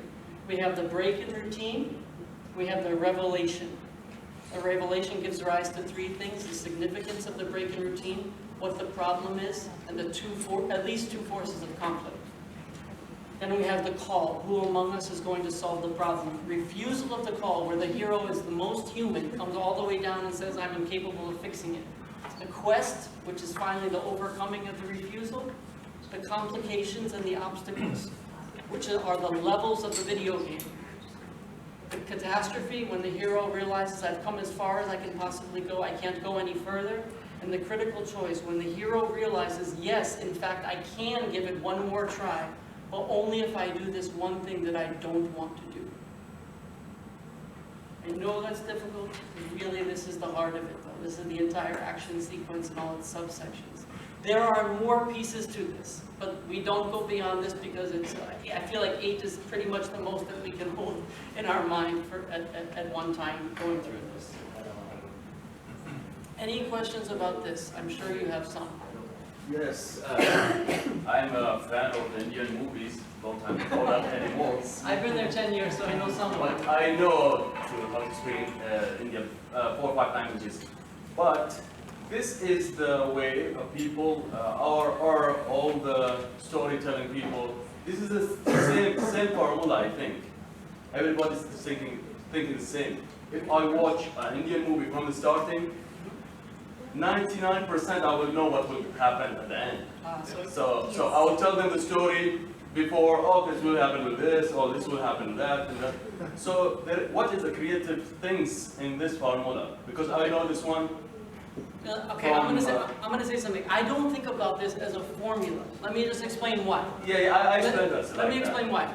So if I teach you how, if I'm giving an engineering class and I'm teaching you how to build a house, I'm not telling you ahead of time what house to build, right?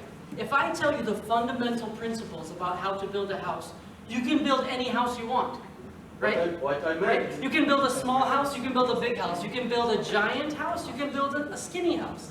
It's basically like if I tell you how to build a bridge. There are things we can disagree on in terms of the aesthetic of the bridge, but there are certain things we can't disagree on. In other words, how to make the structure stand. I would argue that this is the structure of the story.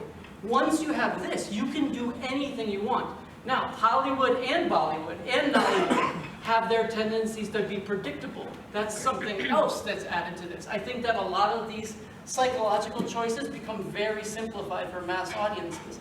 That's not a criticism of the structure. That's a criticism of those script choices that somebody's made later on. Right? The same way somebody can build an ugly and predictable house, and the same way somebody can build a beautiful and creative house. Question? Yesterday I saw a movie this Indian movie called Tanhaji. Okay. It's the same, the 8 things I saw, and the final things is unexpected. In fact, any story you can think of in print and in movies follows the structure. And you might say, but I didn't see this, I didn't see this. 2 things to say about that. One of them is that sometimes these moments happen very quickly. It's not like we're going to spend 10 minutes now on the refusal of the call. Sometimes it happens really quickly. And the other one, which we usually get to later, but I'll mention it now, is that these things don't always happen in this order. Right? I had to talk about them in some order in order to explain them to you. But very often we're getting a little taste of these mixed around. Okay? So you might say, I didn't recognize this order. Well, you might not have recognized it in this exact order. So we're going to do an exercise that we really enjoy, one of our favorite exercises that involves a worksheet that helps to illustrate this concept of this building of the obstacles. Before Akshay gives this to you, I just want to review this very quickly. What do you think is happening with the tension of a story? In other words, like the tension in your body. You know, sometimes when you're reading a story, you can viscerally, you can feel the goosebumps building as the story starts to go on. What do you think is happening to the tension as you read? Nervous. Creative. Is it going up or is it going down? It's going up and down until the catastrophe that reaches the peak. Wonderful. Nobody ever mentions that. Absolutely. At the catastrophe, usually the tension is drained, only to shoot right back up again when the hero decides to go for the final one. But the tension in a story should be building because these obstacles are getting more and more dramatic. We didn't talk about it, but there's something that usually happens right around here in the middle of this, which is called the point of no return. And the point of no return means the hero now cannot go back to the beginning.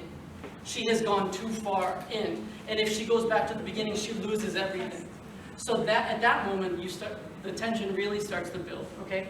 So this is really important for this exercise that we recognize that the obstacles are getting bigger and the tension is building, okay? So we're going to give you a worksheet, and I'll explain the worksheet before Akshay gives it out. The worksheet asks you for something at the top, 4 things. The first one it's asking you for is a small breaking routine. Is that right? Yeah. Something unusual that happens one day. Okay? Something unusual that happens one day to a character. So I want to advise you to make it relatively small. So let's do this together ourselves first. One day I get a paper cut on my finger. Something unusual that happens. Every day I don't normally have that. And then underneath that I have what's called escalation number 1, which means that this small breaking routine is now going to turn into a little bit of a bigger problem. What's one way that this could become a bigger problem? There was no plaster. Good. There is no medical or first aid treatment for this, and therefore it gets infected. That's escalation 1. Now what's escalation 2? Because I am diabetes, this may be worse. I'm colic. Because it's infected, I start to lose feeling in my arm, and I can feel, and this bacteria is now starting to spread to other parts of my body. And what's escalation 3? The clinic, it is away, it takes time to reach the... Fantastic, that's even better. Escalation 3 is there is no help in sight, and let's go to another one that's not on here, escalation 4. You're in China. Right. Maybe I even have to have my arm removed. So we can think of all this. So basically, this is how all stories start with this, like, you know what an avalanche is? This small little snowball at the top. The astronomer just looks at her thing and she sees this small thing. She's like, okay, what is this? But little by little, she realizes that it's a meteor headed straight to her. Okay? Every story starts usually with this small deviation from the normal routine, only to build up into a giant avalanche at the end. So this is an exercise where you're going to practice this. You're basically just going to come up with something unusual here, and then underneath it, you're going to escalate it to make it into a bigger and bigger problem, at least 3 times, because we need the minimum number of 3. But what makes this exercise really fun is that you're going to write something unusual here, nice and clear, so that everybody can read it. And once you've come up with something unusual that happens one day, you're going to take the paper and pass it to the person next to you, okay? So you're going to receive somebody else's paper that says something unusual, and you're going to have to escalate it to the next level. And then once you write this one, then you take that paper and you pass it again, and you will receive a paper that has the first 2 filled out, and you have to escalate it again. It's easy to escalate your own problem, but it's a little bit more difficult to take a look at what the other people have and try to escalate it yourself, okay? So give it a try. It's challenging, but it's also really fun. All you have to do is fill out the blank one and... Start and break the routine, right? Correct. That's, the first one is very easy. All you have to do is fill out the break in routine. I got a paper cut one day.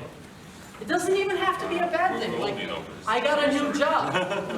It could be I got a new job, but the first escalation is going to be something bad that will happen from that, okay? It doesn't even have to be a problem at first. It can be something that seems nice at first, but escalation 1 is going to be a problem. You can just exchange with each other, which would be great.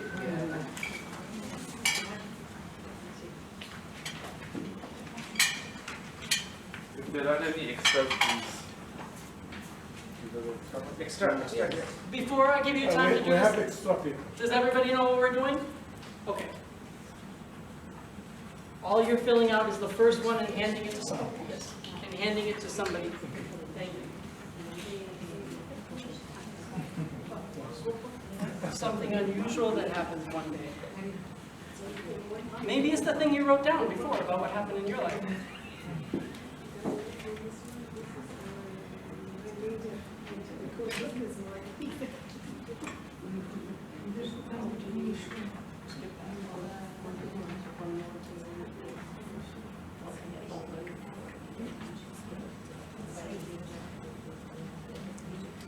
So we need to change it around the table or around the room? Even on the table, it's perfectly fine. But if you want to be really fancy, you can go across the room. I'll help you. Sure. Remember, escalation 1 should be a bad thing. Even if the break-in routine was not a bad thing.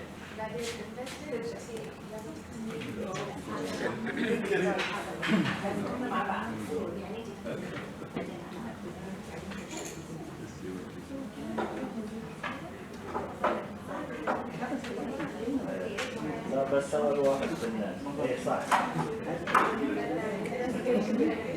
لا يا أخي بعرف اللي كتب لي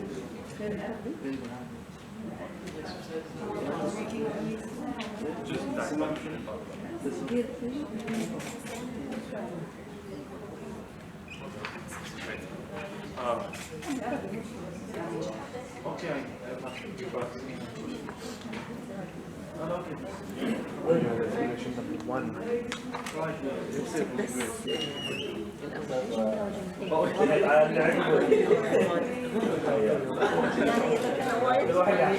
You're back to escalation. What?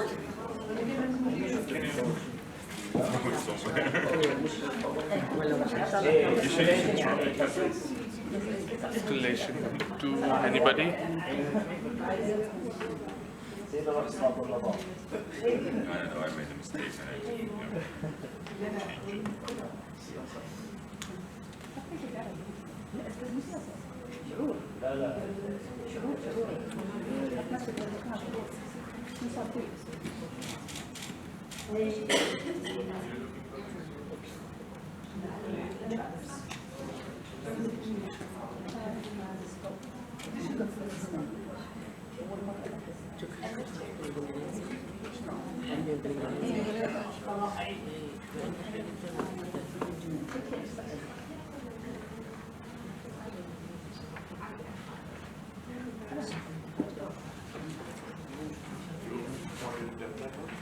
Yeah, no, I did this one, so I think. Sure.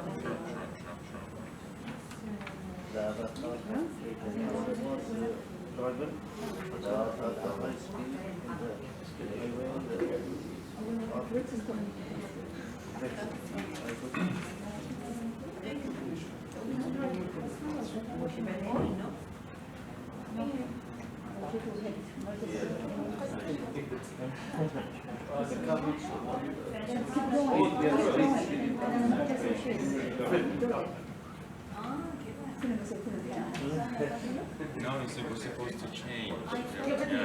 No. The first and then change, and so I'm actually writing the first one, escalation.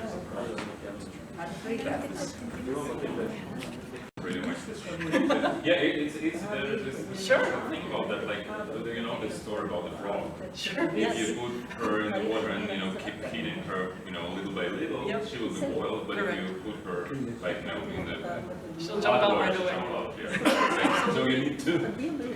Absolutely, dramatic.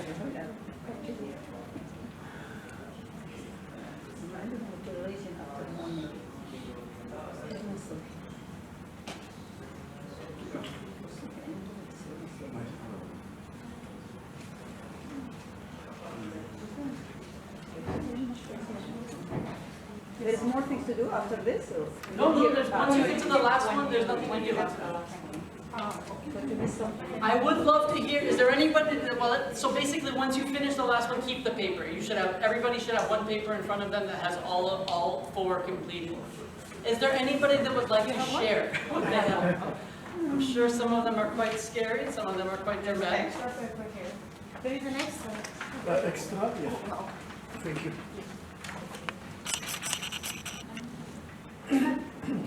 Is there anybody that would like to share? If not, that's okay.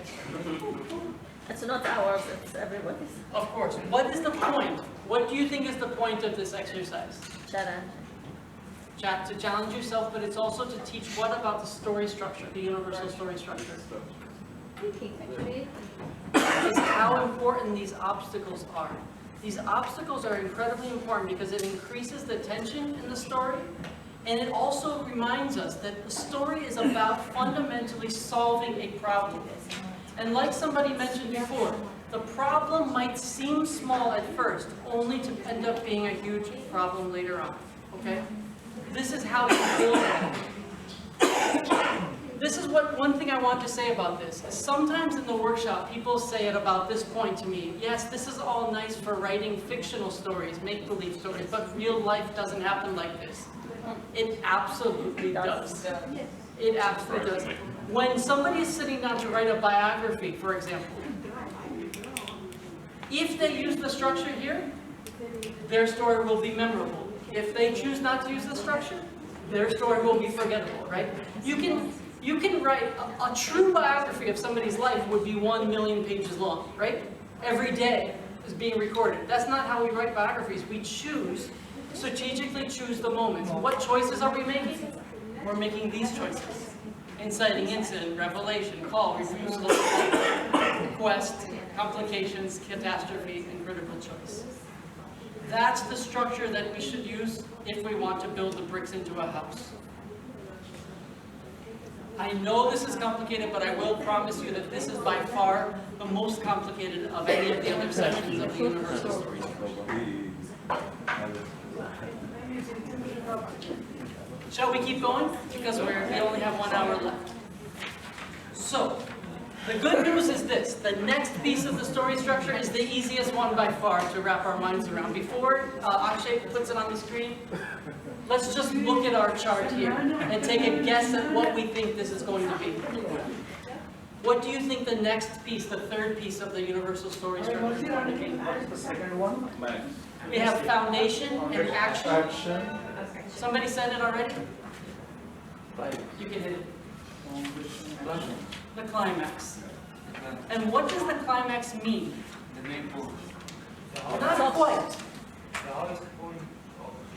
Highest point of tension, correct. But what does it mean in terms of the story architecture?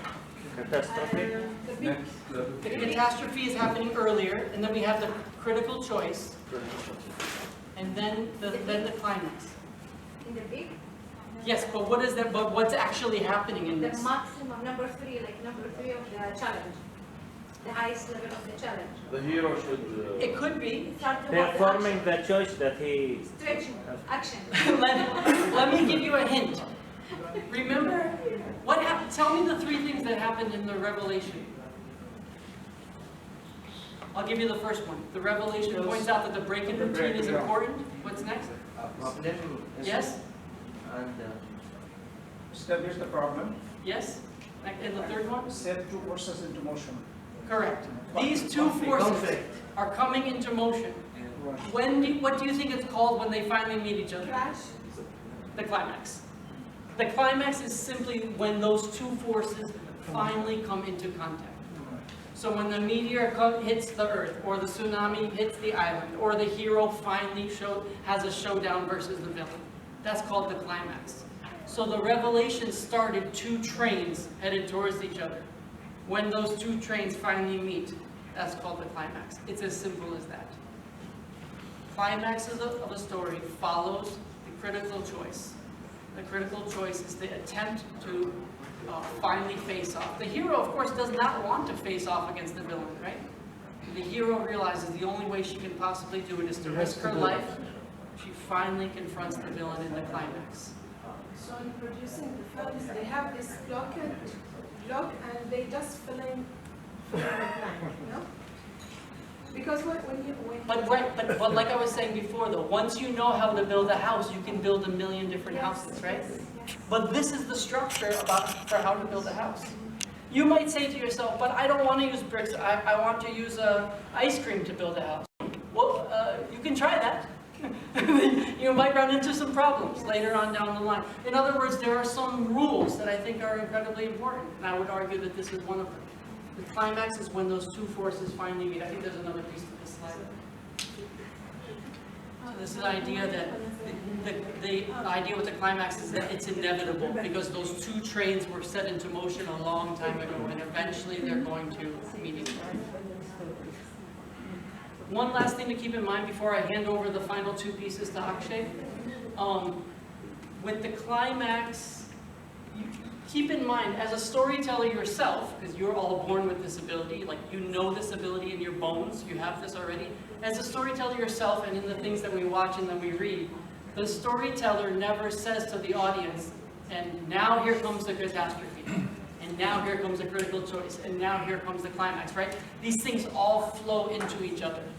So does anybody know what a crescendo is in music? Crescendo? Now that you did this. Yes, it's when you have the drums and you're slowly building it up, right? I always think about the climax as basically when the drums are at their highest. So the drum beat starts here and then gets up to the crescendo is the climax.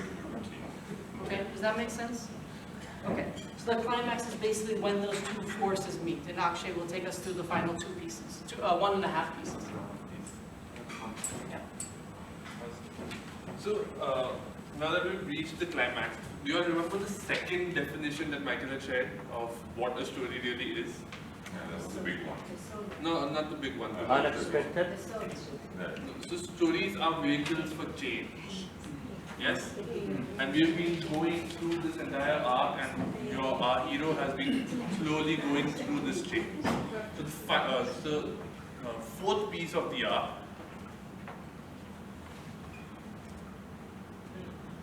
is the resolution.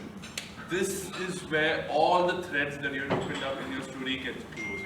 This is where you show the change that that the hero has gone through. The climax is done.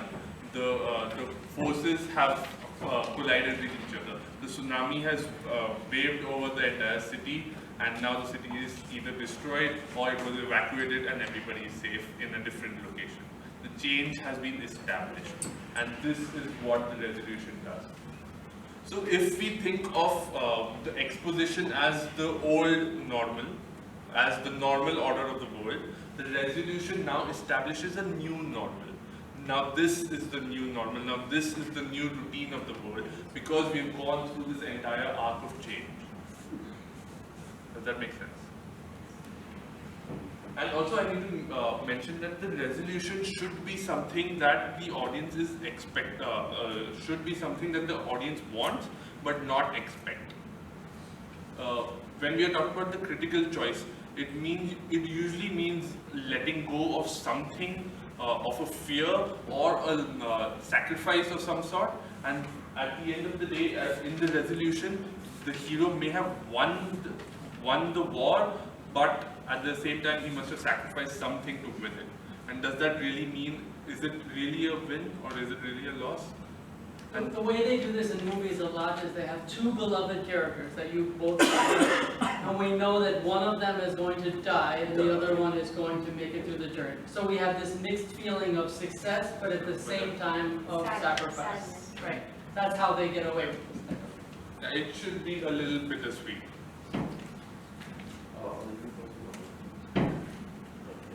That's it? So, we've been telling you that the story arc is made up of 4.5 pieces, and what is this 0.5? It's not strictly part of the arc, but still it needs a mention. It's the denouement. The denouement is basically a look ahead at how the characters have now established themselves in this new world, in this new world order or a new routine that they've created.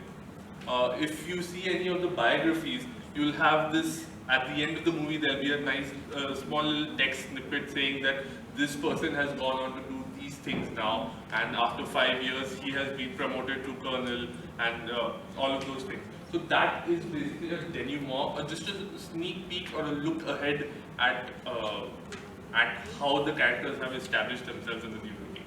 And if you cut out this denouement from the entire story itself, it will make no difference to the entire story. And that is why it has a 0.5 and not a full single-digit status. Does anybody know what this is when you're reading a story and it's finished, but then there's kind of another mini chapter at the end? There's a term for that. Sometimes it is without end. So this is, we said, what's after? Yeah. So then maybe part 2 is coming. Correct. So it's an epilogue, Yeah. and it's setting the stage for the next part. For the So that's called an epilogue, when there's this extra story after the story, right? If you all have ever seen any Indian movies, usually Indian movies are romantic in some way, and the denouement is when the credits are rolling, there'll be some marriage scene happening where the two characters are finally getting married. That is usually a part of it. The denouement is like a parallel to the exposition. The exposition, as I said, the exposition was the foundation. I keep forgetting. Yeah. The foundation is when the routine is set up, the original old world of old routine, and the denouement is where the new routine is completely developed and everybody is working in that. And Foundation is what happens before the story starts. denouement is something that happens after the story. As if the tsunami go back. Sorry? As if the tsunami go back. The tsunami doesn't really go back, but it's safe. It's finished. Its journey is over.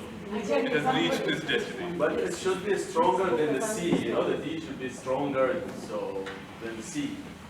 Because I saw, again, lots of Indian movie, there was a big, huge problem, let's say C, but the D is nothing. If the hero came and solved the problem like this. Yeah, that is the feeling of some Bollywood.